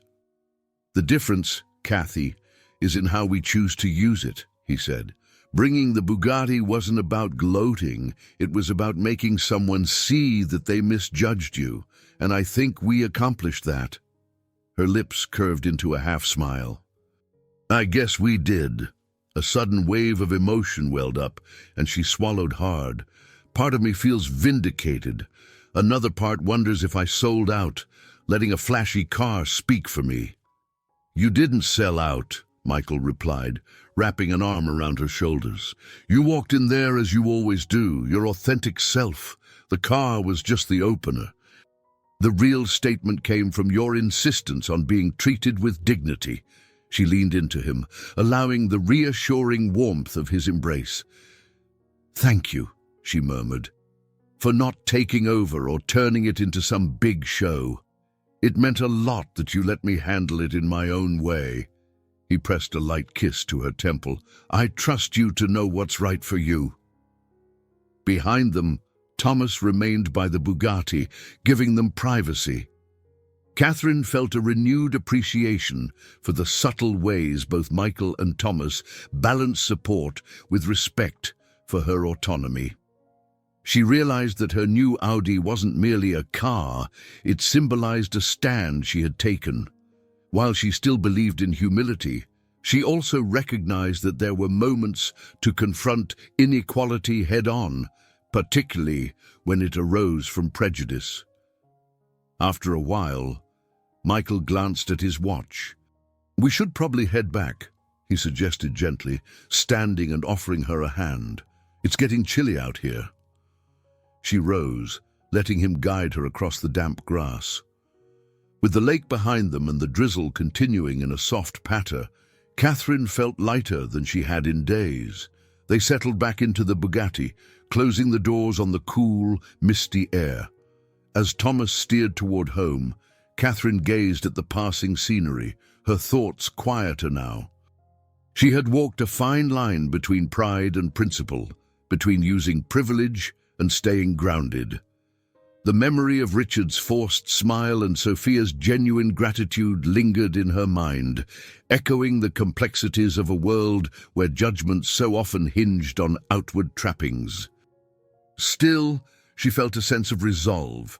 She would integrate this experience into her life's broader mission, advocating fairness, championing respect, and continually questioning the silent biases that lurked beneath everyday interactions. Monday morning arrived under the gentle glow of a late spring sun that pierced through Seattle's usual veil of clouds. Catherine stepped out of her house, feeling a strange combination of nerves and excitement. The previous Saturday's events at Elite Motors had left her both drained and invigorated. She had finally purchased her new Audi Q5, yet the experience remained more than a simple transaction. It hovered in her mind like a turning point, a reminder that her voice carried weight beyond her usual modest demeanor. She drove the Q5 to Horizon Enterprises for the first time, pulling into the parking lot with her heart pounding. Though her old Honda Civic had been a conversation piece, she was fairly certain the new Audi would prompt even more chatter. Sure enough, she felt a twinge of self-consciousness as she stepped out of the sleek SUV.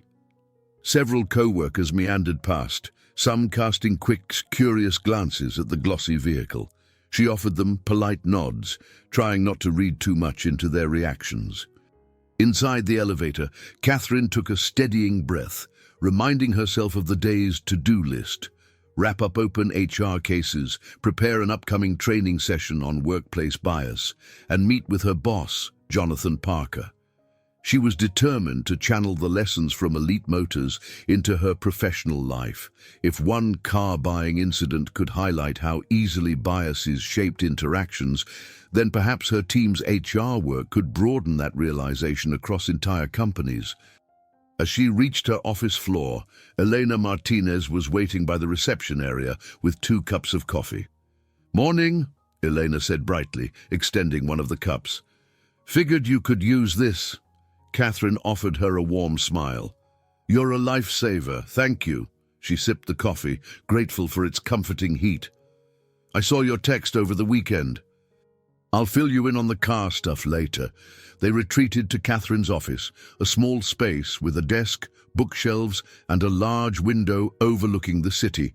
Elena perched on a chair, crossing her legs. "So, how's the new ride?" Catherine set her coffee down, recalling the swirl of emotions that had accompanied the purchase. "It's wonderful. Drives smoothly, has all the safety features I wanted. But it was a complicated process. The dealership. Let's just say it tested my patience." Elena raised an eyebrow. "Why am I not surprised? Those places can be insufferable with their assumptions." She leaned in, curiosity evident. "What happened?" Catherine recounted the experience, Richard's dismissive behavior, her decision to bring Michael and the Bugatti, and how she insisted on finalizing the purchase with Sophia. Throughout the story, Eleanor's expression shifted from disbelief to amusement, then to admiration. "Good for you," she said, once Catherine finished. "It's not easy confronting that kind of bias." "I know." Catherine wrapped her hands around her coffee cup, feeling the warmth soak into her palms. "But it got me thinking. If it's this bad in a showroom, imagine how often people face similar prejudices in the workplace, especially if they don't have any sort of leverage." Elena nodded slowly. "You're talking about subtle discrimination, right? Like judging someone's competence based on how they're dressed, or whether they speak with an accent, or come from a certain background." "Exactly," Catherine replied, her voice resolute. And it occurred to me that we could expand our HR training to address unconscious bias more deeply, especially for businesses that engage heavily with the public. I just need to figure out how to propose it to Jonathan. A sudden ping from Catherine's phone drew her attention. The screen displayed an unfamiliar number with a short message. This is James Peterson from Elite Motors. Could we meet? Catherine's eyebrows shot up. She showed Elena the text. James is one of the salespeople there, not the manager. I wonder what he wants. Elena glanced at the screen, intrigued. Maybe he's following up to apologize or something. Possibly, Catherine murmured. She quickly typed back a polite reply. Hello, James. Is everything okay? Moments later, her phone buzzed again. I'd rather talk in person, free for coffee this afternoon. Catherine bit her lip in consideration. The request felt unusual. Why would a salesperson want a personal meeting after the sale was already done? Yet her curiosity was piqued, and a small part of her wanted to know more about the inner workings of that dealership. I'll meet with him, she decided, looking at Eleanor. It could be nothing, but maybe something's up. That's your call, Elena said with a shrug. Just be careful, and let me know what happens. I'm dying to hear. After Elena left, Catherine tidied her desk and reviewed upcoming appointments. One stood out, a discussion with Jonathan about revamping their HR training. She found herself more motivated than ever to propose a new program addressing the kinds of biases she'd personally experienced, framed in a way that offered tangible benefits to clients. At precisely 10 o'clock, Jonathan appeared at her doorway, giving a quick knock on the frame. Catherine, are you ready? She stood, smoothing her blazer. Absolutely. She followed him to a small conference room, mentally rehearsing her pitch. If all went well, she'd secure not just approval for a new training module, but a chance to drive real change in how businesses approached customer interactions. And maybe, she thought, she could help ensure that fewer people would have to endure the sort of indignity she had faced in that opulent, gleaming showroom. That afternoon, Catherine left Horizon Enterprises and headed to a small coffee shop just a few blocks away. The cafe's warm interior beckoned her out of the brisk wind, its cozy tables nestled under soft amber lighting. She had arranged to meet James Peterson here, curious to hear what he had to say. After ordering a chai latte, she chose a table by the window, where she could watch pedestrians hurry by. Within minutes, James walked in, scanning the room before spotting her. He offered a tentative smile, stepping toward her with a polite nod. He wore a neatly pressed shirt and tailored slacks, exuding the professionalism of a man who lived and breathed sales, but he also seemed uneasy, as though he carried a burden he wasn't entirely sure how to reveal. Thank you for meeting me, he said, settling into the chair opposite her. She noticed the tension in his jaw, the subtle way he drummed his fingertips on the table. Of course, Catherine replied. I was a bit surprised by your text. Is everything all right? James let out a quiet sigh, as though summoning courage. I wanted to talk to you because, well, you're the first customer I've seen stand up to the environment at Elite Motors. The way Richard treated you, unfortunately, isn't isolated. I've seen it happen a dozen times. Sometimes it's worse. Catherine's chest tightened with empathy. She had suspected as much. Her experience could hardly be unique. That's unfortunate, she said softly.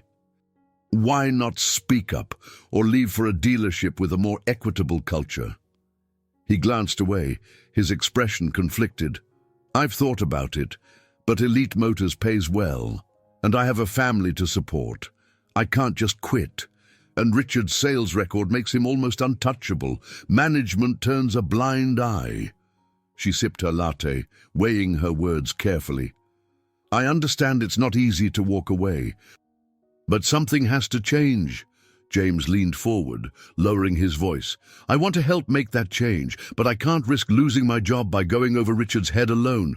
I was hoping you, given your HR background, might have ideas on how to push for real policy improvements. Catherine blinked, taken aback by his directness. She recalled the training program she had proposed to Jonathan earlier that day, the one focusing on bias in customer-facing roles. Could that be part of the solution? My company does HR consulting, she explained. We're actually expanding a training module on unconscious bias.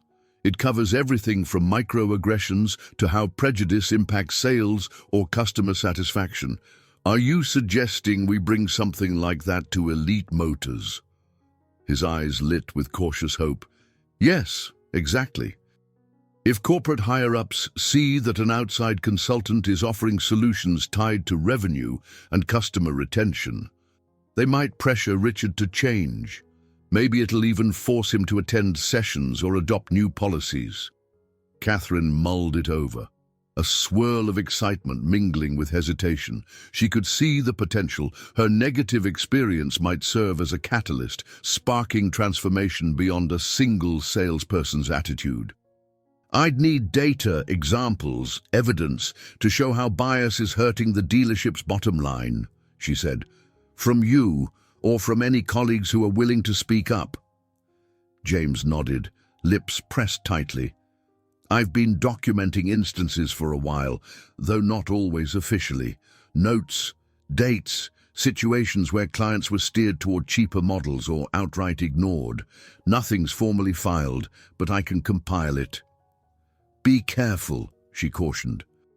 I don't want you jeopardizing your livelihood. If you're discreet, though, your input could be crucial. He leaned back in his chair, relief mingling with apprehension. Thanks. It feels like maybe there's a real way forward now. But I'll need guidance.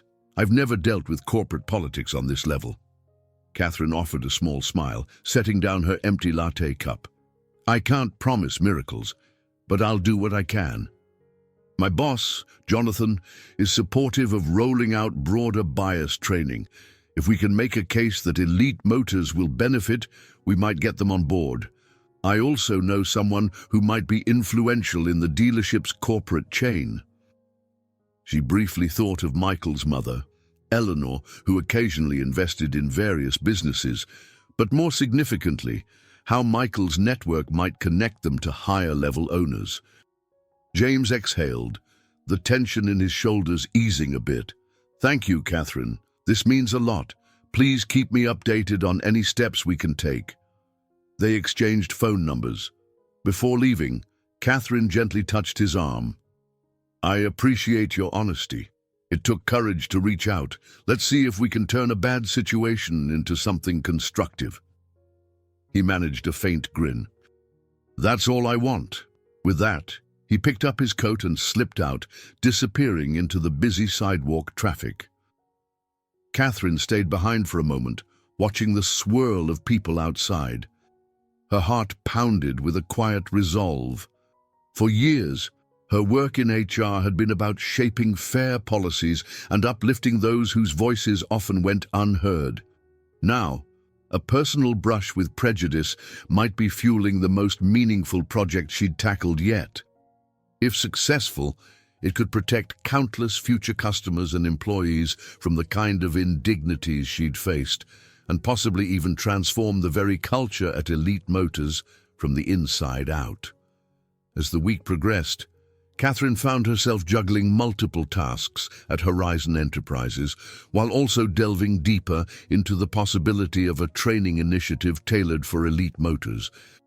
Each evening, she'd head home, open her laptop at the dining room table, and review the notes James had shared, dates, times, snippets of dialogue that painted a picture of bias, condescension, and sometimes outright discrimination. It was disheartening, yet it bolstered her determination to act. One Wednesday evening, she was engrossed in these notes when Michael walked in, coat draped over his arm. "Burning the midnight oil again?" he asked, placing a gentle hand on her shoulder. "What are you working on?" Catherine paused, stretching her stiff neck. "Compiling examples of how Elite Motors treats customers," she said. "James gave me plenty of anecdotes, but I'm trying to organize them so they can be presented in a coherent way if I get the chance." Michael pulled a chair beside her. "I'm impressed," he said, skimming a document that recounted an incident where a woman in sweatpants was allegedly ignored for 20 minutes before walking out. "But are you sure you want to go down this road? Might get messy." She clasped her hands together. "I know, but if we never confront these patterns, they'll stay the same. Besides, I'm thinking of leveraging my proposal for expanded bias training at Horizon. If we can pitch it to Elite Motors as a pilot program, maybe we can set a precedent for other companies." He nodded, a slow grin forming. "I like it. You've always had a gift for seeing the human side of corporate structures. Let me know how I can help." She leaned against him briefly, warmed by his offer. "Thanks," she murmured. "I might need it, especially if I run into obstacles or if Richard tries to stonewall everything." The next day, Catherine's phone buzzed with a troubling message from Sophia. "Richard is trying to dig up reasons to fire me. Claims I mishandled a sale. I'm worried." Catherine felt her stomach drop. She'd suspected that standing up to Richard might have consequences for Sophia. Quickly, she replied, "Hang in there. Don't sign anything or admit wrongdoing until we talk." At work, her concern for Sophia distracted her from an otherwise productive day. Jonathan Parker noticed her preoccupation during a quick budget meeting. "Everything okay, Catherine?" he asked, stepping aside with her afterward. "You seem a bit off." Taking a moment to compose herself, Catherine decided to share the broad strokes. "It's about the unconscious bias training we discussed. I have a lead on a potential pilot client, Elite Motors, but there's internal strife there that might complicate things." Jonathan stroked his chin thoughtfully. "We have room in the departmental budget to develop specialized training materials. If you think you can secure a formal interest from them, I'll greenlight it." He paused, narrowing his gaze. "But be careful. We don't want to get entangled in a legal mess." "Have they actually requested our services yet?" "Not officially," Catherine admitted, "but I have contacts who can connect me to the right people. Let me put out some feelers first." Jonathan nodded. "All right, I trust your judgment." He offered a supportive pat on her shoulder before walking away. Buoyed by his backing, Catherine called Sophia during her lunch break to get more details on Richard's accusations. Sophia's voice trembled through the receiver. "He says I processed a payment incorrectly last week, but I have all the receipts. I think it's just an excuse because he knows you specifically asked for me to handle the Q5 sale." Catherine could almost see the fear etched on Sophia's face. "Stay calm," she advised. "Document everything, including your conversation. If he tries to force a resignation, ask for any claims in writing. Then talk to me before you do anything else." After ending the call, Catherine felt a swell of anger.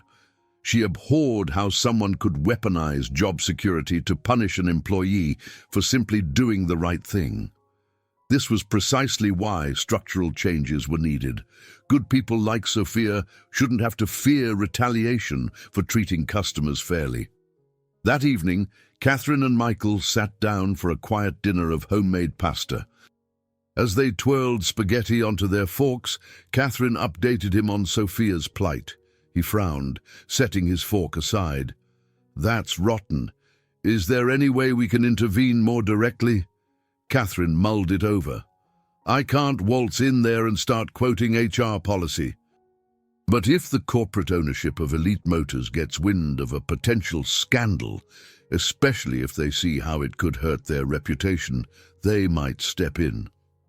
She hesitated, recalling a comment Michael had made about his mother, Eleanor Harris, having ties to various business interests in Seattle. Do you remember mentioning that Eleanor invests in local companies? Any chance she might be connected to Elite Motors' parent company? Michael's eyes widened slightly. She might be. I know she's got a stake in a few automotive ventures. He set down his napkin, nodding with a sense of purpose. I'll make a call, see what she knows. If she has influence, maybe we can encourage a higher-level review of how they treat employees and customers. Catherine managed a small smile, grateful for his willingness to help. Still, uncertainty gnawed at her. She had spent so much of her life avoiding leaning on wealthy connections, but this felt less like leveraging privilege and more like unveiling injustice. Her conscience whispered that if this was the only way to protect Sophia and push for broader change, then perhaps it was a worthy exception. A week later, Catherine found herself in an upscale conference room lined with tall windows that overlooked downtown Seattle. Floor-to-ceiling glass made the bustling streets below appear like a distant tapestry of movement. Inside, a long wooden table was set for a formal meeting, water pitchers, notepads, and sleek monitors for presentations. Sitting at that table was Mr. Matsuda, an imposing figure at 67, with a calm intensity in his dark eyes and a knack for reading people. He was the principal owner of the parent company that ran Elite Motors, among other dealerships. Catherine had arrived with her boss, Jonathan, who introduced her as the lead consultant for an HR project that could significantly benefit Mr. Matsuda's network of dealerships. Despite her usual composure, she felt a jolt of anxiety at the thought of confronting such a high-level figure. Yet, the moment Mr. Matsuda began speaking, his polite curiosity and measured tone put her at ease. Jonathan started the conversation, discussing Horizon Enterprises' track record in implementing progressive HR solutions. He explained how unconscious bias training could lead to improved customer satisfaction, reduced turnover among sales staff, and even higher profits. Mr. Matsuda listened intently, occasionally jotting notes on a tablet. Catherine caught the flicker of interest in his eyes whenever the word profit emerged, but she also sensed he cared about the underlying ethical implications. When Jonathan finished, he nodded to Catherine. She cleared her throat, launching into a concise overview of her experience at Elite Motors, though she carefully avoided naming individuals. Our research shows that small biases can accumulate, causing lost sales, damaged reputation, and low employee morale. One negative review spreads quickly, especially in the luxury market. Our program aims to address these biases directly, helping sales staff recognize and correct prejudicial behaviors. Mr. Matsuda's expression was thoughtful. I have heard rumblings of customer dissatisfaction, he conceded, folding his hands atop the table, particularly from certain dealerships under my umbrella. If this is indeed a systemic issue, addressing it could bolster both brand image and revenue. Catherine glanced at Jonathan, who gave her a subtle nod to proceed with the next point. We propose a pilot program at Elite Motors here in Seattle. If it proves successful, we can roll it out to your other dealerships. Our approach isn't about blame or punishment, it's about awareness and constructive behavioral shifts. Mr. Matsuda interlaced his fingers, studying Catherine closely. I respect your candor. To be transparent, we've had internal complaints about some of our top salespeople, issues relating to discrimination. I'm not fond of lawsuits or negative press. If you can minimize these risks while improving sales culture, I'm willing to listen. She exhaled, relief mixing with determination. That's precisely what we aim to do. Jonathan and Mr. Matsuda spoke for a few more minutes about logistical details, timelines, workshop structures, measurable outcomes. Catherine fielded his questions about how she would gauge success. Would they see a drop in complaints, a rise in customer satisfaction surveys? She explained that, yes, they'd use employee feedback, sales metrics, and customer follow-up data to assess the program's impact. Finally, Mr. Matsuda stood, gesturing for them to do the same. "I will review the proposal with my executive team," he said, "but I am inclined to move forward. It seems we share a desire to not only maximize profit, but to do so ethically." Catherine smiled, a small wave of accomplishment swelling inside her. "Thank you for your consideration." After handshakes and polite farewells, she and Jonathan rode the elevator down to the building's lobby. The second the doors closed, she let out a breath she hadn't realized she was holding. "That went better than I expected," she remarked, giving Jonathan a hopeful grin. He chuckled, tapping the folder under his arm. "You impressed him with a mix of moral clarity and bottom-line logic. That's the language corporate owners speak." They stepped onto the sidewalk, greeted by a breeze that rustled the leaves of potted plants outside the building. As they parted ways, Jonathan clapped her lightly on the back. "Keep me posted. If we land this, you'll be the lead consultant, your name on the training materials, your expertise guiding their entire staff." Catherine waved goodbye, watching him head toward Horizon's nearby office tower. Her phone buzzed in her pocket, snapping her out of her reverie. She saw a text from Sophia. "Richard found out someone spoke to corporate. He's tense, just an FYI." Pocketing her phone, Catherine felt a jolt of adrenaline. If Richard was on edge, that meant rumor of corporate's involvement was already trickling down. She could guess how he'd react, possibly lashing out at staff to maintain control. But the wheels of transformation were already turning at a higher level than he could easily manipulate. Her next step would be to ensure Sophia, James, and anyone else caught in the crossfire had enough backing to push through potential retaliation. It might be risky, but Catherine found she could no longer ignore how her personal experience had intertwined with her professional mission. In forging this new partnership, she was taking tangible steps toward dismantling the sort of prejudice that had once dismissed her as not looking rich enough. 2 weeks later, Catherine stood at the entrance of Elite Motors, a tablet in hand and a small team of HR specialists at her back. The dealership had never looked busier, cars gleaming under strategic lights, customers streaming through glass doors, and staff bustling about with a heightened sense of urgency. She could see a few new faces among the sales staff, presumably recent hires to meet demand. Yet there remained an undercurrent of tension, like a coiled spring ready to snap. This visit wasn't about buying a car. It was the first official training session under the pilot program approved by Mr. Matsuda. Catherine had spent hours refining the workshop materials, ensuring they combined engaging activities with research-based insights on unconscious bias.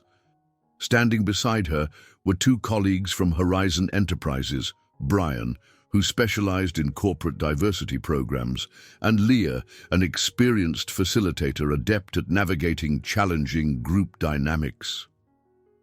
Richard hovered near a corner of the showroom, looking stiff in a tailored grey suit. His expression fell somewhere between wariness and resentment, but he nodded curtly when Catherine caught his eye.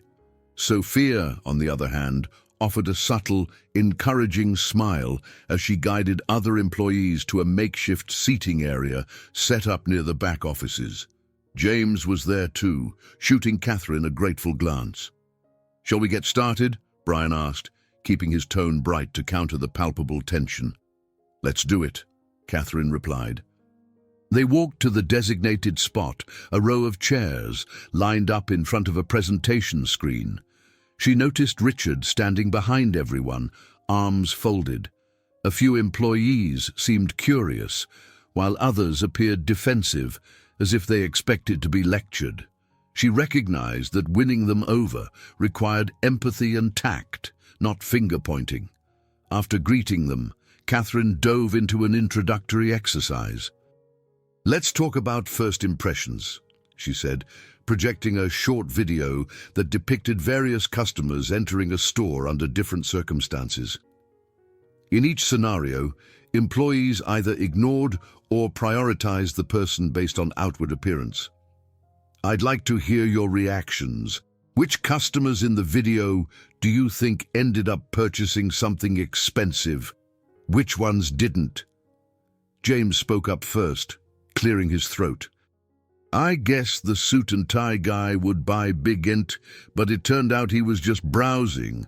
The woman in athletic wear bought the high-end merchandise. He paused, shaking his head.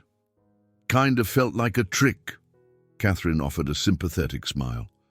Exactly. Our assumptions can be misleading, and unconscious biases often lead us to treat customers differently, sometimes costing us a sale or harming the store's reputation. She moved on to a group discussion. Employees who rarely spoke up began sharing small anecdotes. A teenager who surprised them with her purchasing power, or an older couple wearing mismatched sweaters who turned out to be long-time collectors of luxury vehicles. Catherine carefully guided the conversation, highlighting how each story revealed a gap between snap judgments and reality. As the session progressed, the energy in the room shifted. Brian and Leah used role-playing activities to demonstrate how staff might inadvertently offend or alienate potential buyers. Even those who had initially appeared hostile started nodding in agreement. Catherine observed subtle moments of realization. Furrowed brows relaxing, arms unfolding. The material was hitting home. From the back, Richard maintained his guarded stance, though his eyes occasionally flicked to the screen with interest. Catherine had decided not to single him out, understanding that confrontation could trigger defensiveness. Instead, she let the collective experience gently erode the old norms he'd set. Midway through, Sophia raised her hand tentatively. I just want to say that, as the only woman on the sales team, I felt that same bias internally, like sometimes I'm assumed to be less capable or better suited for easy customers. It's not just about how we treat buyers, but how we treat each other. A few co-workers nodded. Richard glanced at Sophia, but kept silent, a tense line forming around his mouth. Catherine seized the moment. That's an important point. Bias can manifest not only in customer interactions, but also among colleagues. Addressing these issues can improve the work environment for everyone.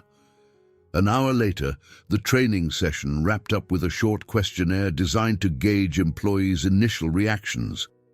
Leah invited them to share any final thoughts anonymously. Catherine reminded them that this was only the beginning. Further sessions and one-on-one follow-ups would ensue to solidify positive changes.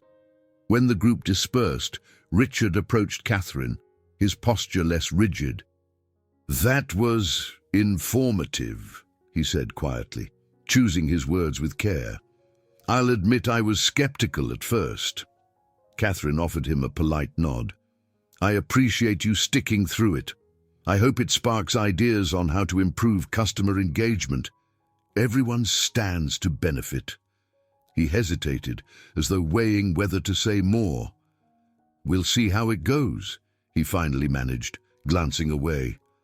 I'm, open to reviewing our policies, as Mr. Matsuda has requested. She sensed it wasn't a full concession, but a stepping stone. Thank you, she replied, keeping her tone measured. If you have questions or suggestions, you know where to find me. Before she could turn, he leaned in slightly, lowering his voice.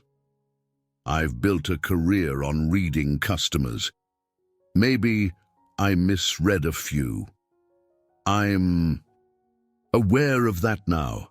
A flicker of something that might have been remorse passed across his face, and Catherine recognized a slow, difficult shift in a man long used to doing things his own way. She gave a small, encouraging smile, then stepped aside to join Sophia and James, who were tidying up the chairs. Sophia looked relieved, as if a huge weight had lifted off her shoulders. "I think this might actually make a difference," she whispered, her eyes shining with hope.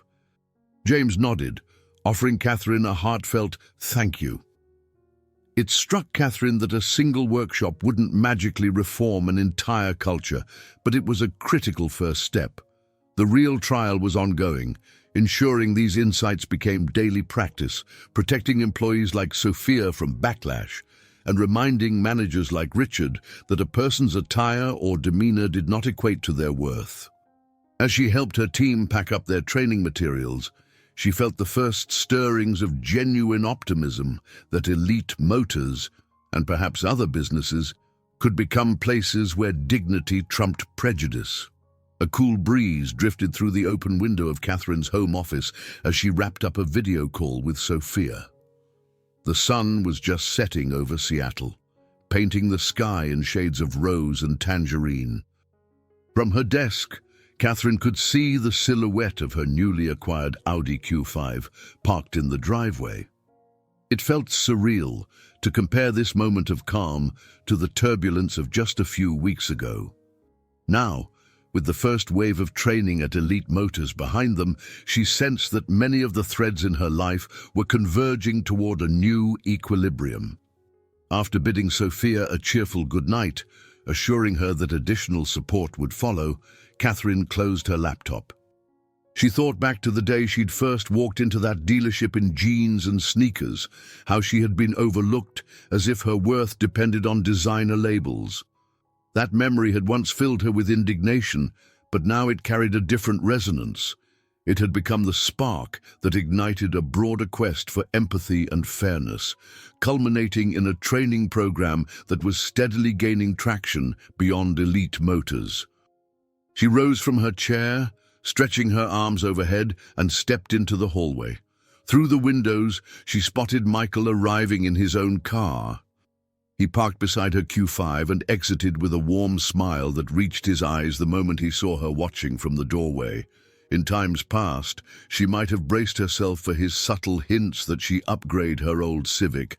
Now, all those doubts about living authentically within their means felt distant. Her new SUV was a symbol of the balance they had finally achieved, a recognition of her worth, combined with her unwavering sense of self. Michael strolled in, dropping his keys on the small table near the entrance. "Busy day?" he asked, shrugging off his jacket.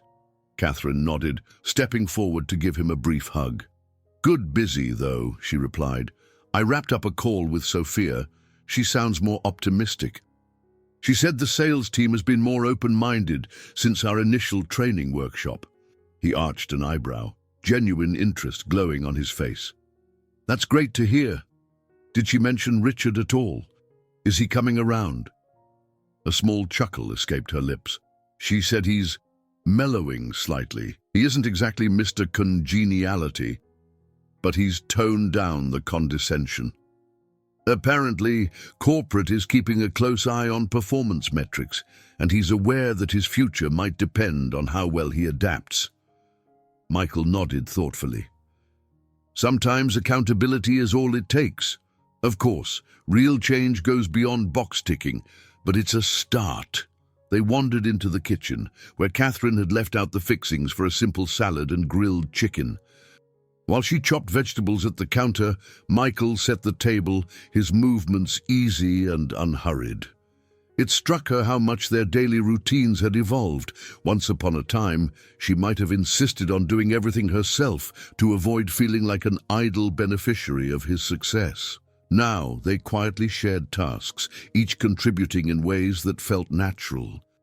As they ate, talk shifted to the department Catherine was building at Horizon Enterprises, a specialized division dedicated to trainings on inclusivity and fair customer practices. Jonathan had recently proposed naming her as the official director of diversity and inclusion initiatives. The opportunity both excited and intimidated her. She explained it to Michael, describing her vision for expanding the program to other businesses across the city.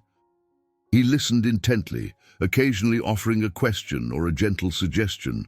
"Are you concerned about taking on more responsibility?" he asked, swirling a fork through his salad. "A bit," Catherine admitted, "but it's not just about promotions.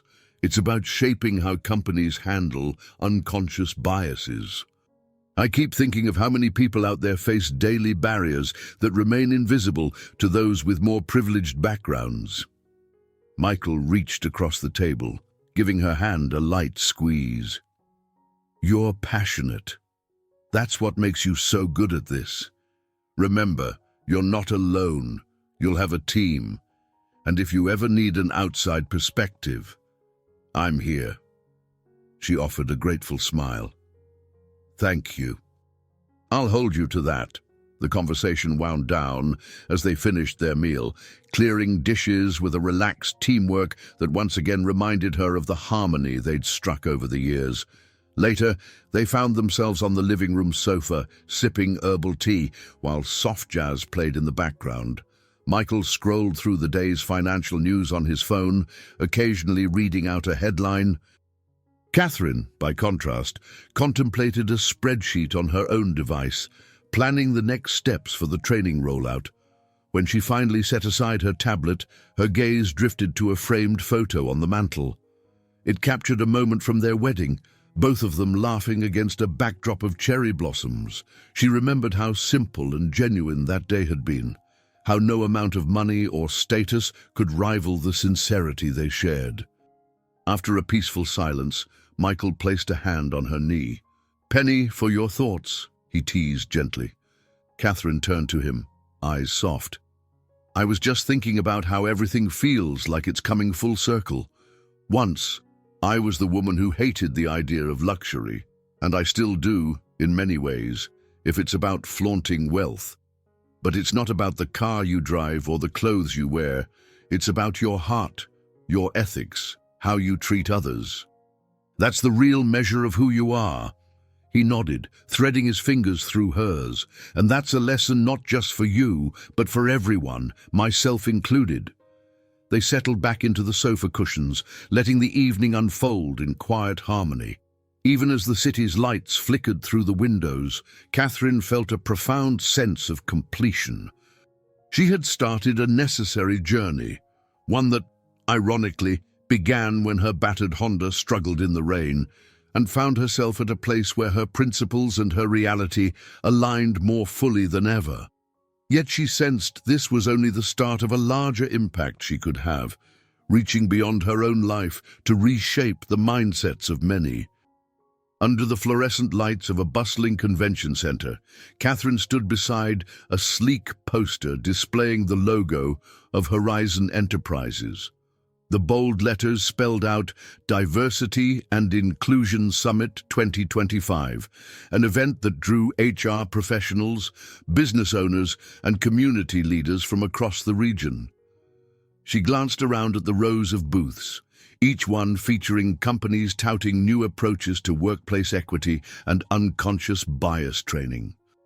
Today, Catherine was presenting on behalf of Horizon's newly minted Inclusive Excellence Division, the one Jonathan had entrusted her to lead. The last few weeks had been a whirlwind of preparation, drafting curricula, creating interactive modules, and recruiting a small but dedicated team. She felt an adrenaline rush, akin to stepping on a stage for the first time.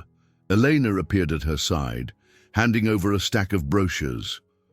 "We're getting a decent crowd stopping by," she noted, a grin lighting her features. "Several folks asked about your workshop with Elite Motors after reading that success story in the local business journal." Catherine gave a faint laugh. "Success story might be a strong phrase. It's still a work in progress, but I'll take the good publicity if it helps expand our reach." "That's the spirit," Elena replied, stepping aside to greet a pair of curious visitors. As Catherine prepared to launch into her next presentation, she felt a sense of pride, tempered by humility. A year ago, she had never imagined standing here as a subject matter expert on customer-focused bias training. Her work had mostly revolved around internal HR policies, but one moment of prejudice at a car dealership had sparked an entire movement in her life. urging her to innovate beyond corporate boundaries. Walking to the front of the booth, she switched on a slideshow that displayed some of the key metrics from the Elite Motors pilot program. Sales numbers had risen marginally, yes, but the more significant data told a deeper story. An increase in positive customer reviews, a drop in employee turnover, and an internal survey showing improved morale. Even more promising, the matrix of small changes, like adjustments in how staff greeted walk-ins or how they offered vehicle options, had contributed to a healthier work environment. Throughout the morning, a stream of conference attendees came and went, pausing to watch Catherine's demonstration of role-playing exercises or to ask questions about how they could adopt similar modules in their own organizations. She was mid-sentence, explaining the Empathy in Action workshop, when she noticed a familiar face in the crowd, Benjamin Winters, the business executive who had once swept into Elite Motors in a designer suit. Catching her eye, he lifted a hand in greeting. After she finished her segment, Catherine excused herself from a small group and approached Benjamin. "I didn't expect to see you here," she admitted, offering a polite smile. He returned the gesture. "We never really got a chance to talk back at the dealership, but I recall you standing there as Richard catered to me. I'm sorry about that.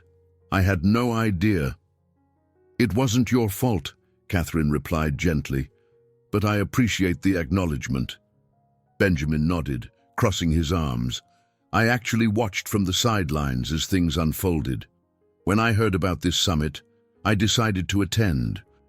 My company's looking for ways to foster more inclusive customer relations, and rumor has it you're the person to talk to." Catherine's eyebrows lifted. She gestured for him to step aside so others could browse the booth. "I'd be glad to discuss it," she said earnestly. "We're in the process of scaling up. What kind of company do you run?" He explained that he was the CEO of a mid-sized tech firm specializing in data analytics. They frequently dealt with clients from diverse backgrounds, small businesses, non-profits, and large corporations. "I worry we might be overlooking how unconscious biases affect our software implementation process," he confessed. "We can't afford to alienate a chunk of our users." Catherine nodded thoughtfully. "I can create a customized approach for you, focusing on user-centric design and how to address hidden assumptions in product development. Let's set up a follow-up call." They exchanged information, shaking hands in a meeting of mutual respect. "I look forward to it," Benjamin said, stepping aside to let another group approach. Shortly after, Catherine spotted Michael wandering toward the booth, having arrived to support her during his lunch break. He wore a light jacket and jeans, blending in with the casual vibe of the conference crowd. Elena greeted him with her usual cheerfulness, then drifted away to manage other visitors. Michael slipped an arm around Catherine's waist. "This is fantastic," he said, taking in the buzz around her display. "I'm proud of you." She felt a small flush of gratitude. "It's more than just me," she said, glancing at Elena, busy chatting with a local restaurant owner. "We're building a team, and the momentum is growing. We might even sign on more clients than we can handle at first. That's a good problem to have," he teased, leaning down to plant a light kiss on her temple. They strolled around the convention hall together, stopping to admire other booths that showcased initiatives around inclusive hiring or anti-discrimination policies. Catherine marveled at the collective drive in the room, people striving to reshape corporate landscapes in ways that honored humanity over superficial judgments. It was a vision that, not long ago, felt too idealistic for the real world. Eventually, they returned to Horizon's booth, where Eleanor beckoned Catherine over. "There's a business owner from Vancouver who wants to discuss a potential collaboration," she whispered excitedly. "Could be big." Michael stepped aside with a knowing grin. "Go dazzle them," he urged, crossing his arms in a show of supportive pride. Gathering her notes, Catherine approached the prospective partner, offering a handshake and a practiced introduction. Yet in her heart, each greeting felt fresh and vital, a testament to how far she had come from that rainy day when her old car died yet again, forcing her to walk into a showroom that had initially dismissed her. Every new connection now carried a quiet resonance, reminding her that change, however incremental, begins with the recognition of our shared human dignity. Early on a crisp Saturday morning, Catherine guided her Audi Q5 onto the I-5 highway, heading toward Portland. Michael accompanied her, gazing out at the evergreen trees whirring by in a blur of deep green. They made this drive every so often to visit Catherine's parents, who still lived in the modest neighborhood where she had grown up. The older Civic was long gone, replaced by the smooth hum of her newer SUV, a subtle but telling sign of how her life had evolved. As they neared Portland, Catherine felt her chest tighten with a blend of nostalgia and anticipation. She reflected on her family's simple roots. Her father, Robert, was a retired mechanic who'd once spent countless evenings tinkering with engines, hands stained with grease. Her mother, Patricia, had been a teacher who instilled the importance of empathy and compassion above all else. They had always been supportive, even when they didn't fully understand the complexities of Catherine's life in Seattle. Pulling into the driveway of her childhood home, Catherine spotted her parents waving from the porch. The house looked the same, white siding, a faded wooden swing, and pots of geraniums that her mother watered religiously. She parked the Audi carefully, feeling a rush of warmth at her parents' eager smiles. Michael hopped out first, greeting them with easy familiarity. Her father approached the Q5, running a hand along its sleek exterior. "So this is the new car," he mused, a hint of pride in his voice. "Looks like it's taken good care of you so far." Catherine laughed, stepping forward for a hug. "It has. Haven't had any breakdowns in a while." Her mother ushered them inside, insisting they stay for lunch. Over a rustic wooden table laden with sandwiches and fresh fruit, Catherine caught them up on life's latest developments, her new role at Horizon, the expansions in training, and even a few personal anecdotes about how she and Michael had navigated tensions with the dealership. Patricia leaned forward, eyes shining with curiosity. "I'm proud that you're using your experiences to help other people. I always knew you'd find a way to combine your empathy with your professional skills." Robert nodded in agreement, taking a hearty bite of his sandwich. "Your mother's right, and we're glad you're not letting your financial situation change who you are. It's good to see you still care about fairness, especially in businesses that might not welcome everyone equally." Michael chimed in, recounting how Catherine had insisted on keeping her appearance low-key despite everything. "She's taught me as much about humility as I have about investments," he joked, earning a fond smile from Catherine. The afternoon unfolded in a comfortable rhythm. Later, while Michael stayed indoors discussing local sports with Robert, Catherine joined her mother in the backyard, where a small vegetable garden thrived. Patricia knelt to pull weeds, her voice soft. "I heard from your brother, David. He says he's doing better now. Found a part-time job teaching art at a community center." Catherine's face lit up. David had long struggled to make ends meet, relying on her occasional financial support. "That's wonderful news," she breathed, relieved. "Maybe this time he'll stick with it." Patricia nodded, removing a handful of weeds and tossing them aside.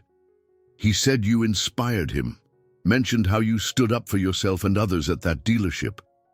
It seems to have given him a nudge to stop letting life push him around." Catherine found herself momentarily speechless. She wouldn't have guessed her personal stand could ripple out in ways that might help David. Feeling a tug of emotion, she helped her mother replant a small lavender bush. The act felt symbolic, nurturing growth in a place that had nurtured her own roots. When they returned indoors, Catherine noticed her father eyeing her with quiet affection. "Your old bedroom's still how you left it," he said, nostalgia coloring his voice, "though we did move some boxes in there after you got married." She peeked inside, smiling at the faint pastel walls and a bookshelf filled with her childhood novels.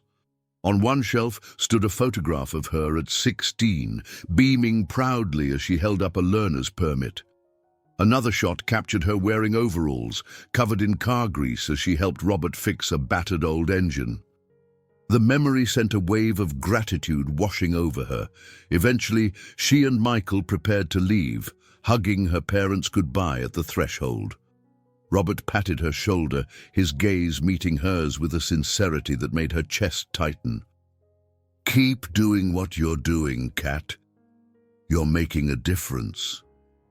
Her mother smiled through misty eyes. "We love you." Once on the road, Catherine's thoughts drifted between the old and the new, her father's workshop lessons, her mother's unwavering empathy, and the modern life she'd built in Seattle. She reflected on how each piece of her history now fit into a larger tapestry of self-discovery and social impact. Michael glanced over, one hand on the steering wheel. "You okay?" She nodded slowly. "Yeah. I'm just thinking about how none of this would have happened if my Civic hadn't started falling apart. It's funny, really, how the toughest moments can turn into something meaningful." His gaze softened, understanding in his eyes. "That's the beauty of life, isn't it? We find purpose in the most unexpected places." Resting her head against the seat, she let the hum of the highway lull her into a gentle calm. For so long, she had feared that stepping into a world of privilege might erode her values. Instead, the journey had brought her closer to them, forging a legacy that balanced compassion with influence. And now, as she and Michael headed back to Seattle, she felt more certain than ever that their shared path would continue to expand in ways both humble and grand. 1 year after the incident at Elite Motors, Catherine found herself once again pulling into the dealership's parking lot. This time, however, she came not as a skeptical customer or an outside consultant, but as a satisfied client scheduled for a routine service check on her Audi Q5. The difference in atmosphere greeted her before she even stepped out of the car. There was an air of openness, staff members in neat uniforms welcoming smiles at the ready, and a distinct absence of that tense, status-conscious feeling she recalled from her initial visits. She parked in a space reserved for service appointments. Turning off the engine, gathering her keys and her handbag, she emerged under a soft spring sun. A young employee hustled over to greet her, politely offering to guide her to the service desk. Catherine noted no trace of condescension, only a genuine willingness to help. Inside, the showroom glistened much as it always had, but Catherine sensed an intangible shift in the energy. Sophia, now in a crisp navy blazer, approached with a bright grin. "Welcome back. The Q5's looking great. Ready for that scheduled maintenance?" Catherine nodded. "Absolutely. How have you been, Sophia? I hear big congratulations are in order." Sophia's cheeks flushed with pride. "Yes, I've been promoted to sales manager for our new performance division. It's still sinking in." Catherine felt a rush of happiness for the young woman, remembering how precarious her job once was under Richard's scrutiny. "That's fantastic. You deserve it." Gesturing for Catherine to follow, Sophia led her toward a renovated customer lounge, an area that now featured comfortable seating, fresh coffee, and large windows that overlooked a row of gleaming vehicles. The decor was modern but not ostentatious, designed to make clients feel at ease rather than intimidated. As they walked, a figure approached from the corner of the showroom, Richard Warner himself. He looked thinner, a bit grayer at the temples, but composed. A half-smile tugged at his lips as he neared. Catherine tensed slightly, unsure of his motive, but he only extended a hand in greeting. "Mrs. Harris." "Good to see you." She accepted his handshake, noticing how he kept his tone polite, if a bit reserved. "Hello, Richard," she replied, her voice steady. He cleared his throat. "I wanted to mention that I've transferred to another branch. Today's actually my last day here. New beginnings," he added, his gaze flicking to Sophia with a mixture of regret and respect. "She's taking over much of the sales floor." Catherine offered a cordial nod. "I heard. I wish you well." There was a pause, during which Richard seemed on the verge of saying something more personal. Ultimately, he gave a curt nod and stepped aside, as though acknowledging his former role and the end of his dominance at this dealership. Sophia led Catherine on, explaining that she would handle the service paperwork. Once they were seated in the lounge, Sophia asked if Catherine wanted coffee or water. "I'm fine," Catherine said, her eyes wandering to the view of customers milling about, many in casual attire. Each one appeared to be treated with professional courtesy, regardless of how they looked. It was precisely the kind of environment she had hoped to see. Minutes later, a technician stepped in, confirming details about the Q5's mileage and maintenance history. The exchange was smooth and pleasant. As the technician left, Sophia took a seat near Catherine. "I just want you to know that the training sessions you and your team introduced made a huge difference. It wasn't just a one-time thing. We kept implementing changes, developing new policies for how we greet and assist clients, and, as you can see, it's paid off." Catherine felt a warmth spread through her chest. "That's wonderful," she said simply. "I'm happy it's working." Sophia leaned forward, hands clasped. "It's not just about selling cars anymore. It's about building real relationships. Our customer satisfaction scores have never been higher, and ironically, sales went up too." A smile broke across Catherine's face. "That doesn't surprise me. When you treat people with respect, it shows in the bottom line." Sophia nodded, gratitude shining in her eyes. "Exactly.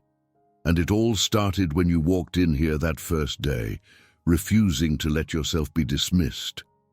I know it was unpleasant for you, but it triggered the wake-up call this place needed." Catherine considered the quiet irony. A humiliating moment had spiraled into widespread improvements, not just for her, but for countless other customers and employees. The journey had involved more than a few moments of anger and self-doubt, but seeing the results now made it feel worthwhile. They parted when a service representative arrived to collect the Q5's keys.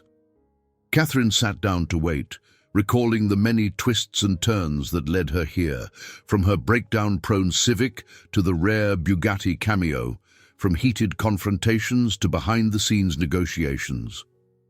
The path had been anything but simple, yet the underlying truth remained straightforward. Treat people as people, not as walking wallets or social trophies. Eventually, the car was ready, freshly inspected and serviced. As Catherine stepped outside, the late morning sun warmed her face. She took a final glance at the Elite Motors sign, feeling an unexpected sense of closure. This dealership, once a stage for her wounded pride, had become a testament to growth and transformation. With that, she settled into the driver's seat of her Audi and started the engine. The purr of its motor both familiar and reassuring. Easing out of the parking lot, she allowed herself a final reflection. Real wealth was never about the car she drove or how much she could afford. It was about the values she upheld and the relationships she nurtured. Lessons once taught by her parents in their modest home and now carried forward in her new, quietly confident life. And as she merged onto the main road, Catherine felt a wellspring of peace. She was heading into the future armed with both a strong moral compass and the means to protect and uplift others. The dealership faded in her rearview mirror, replaced by a horizon wide with possibilities. The once humbling rain had cleared, leaving her to navigate a sunlit path with a heart full of purpose, knowing the most enduring luxury of all lay in treating others with unwavering dignity. I hope you enjoyed today's story. Subscribe to the channel so you don't miss more stories like this. Leave a like and comment below what you thought of the story. See you in the next video.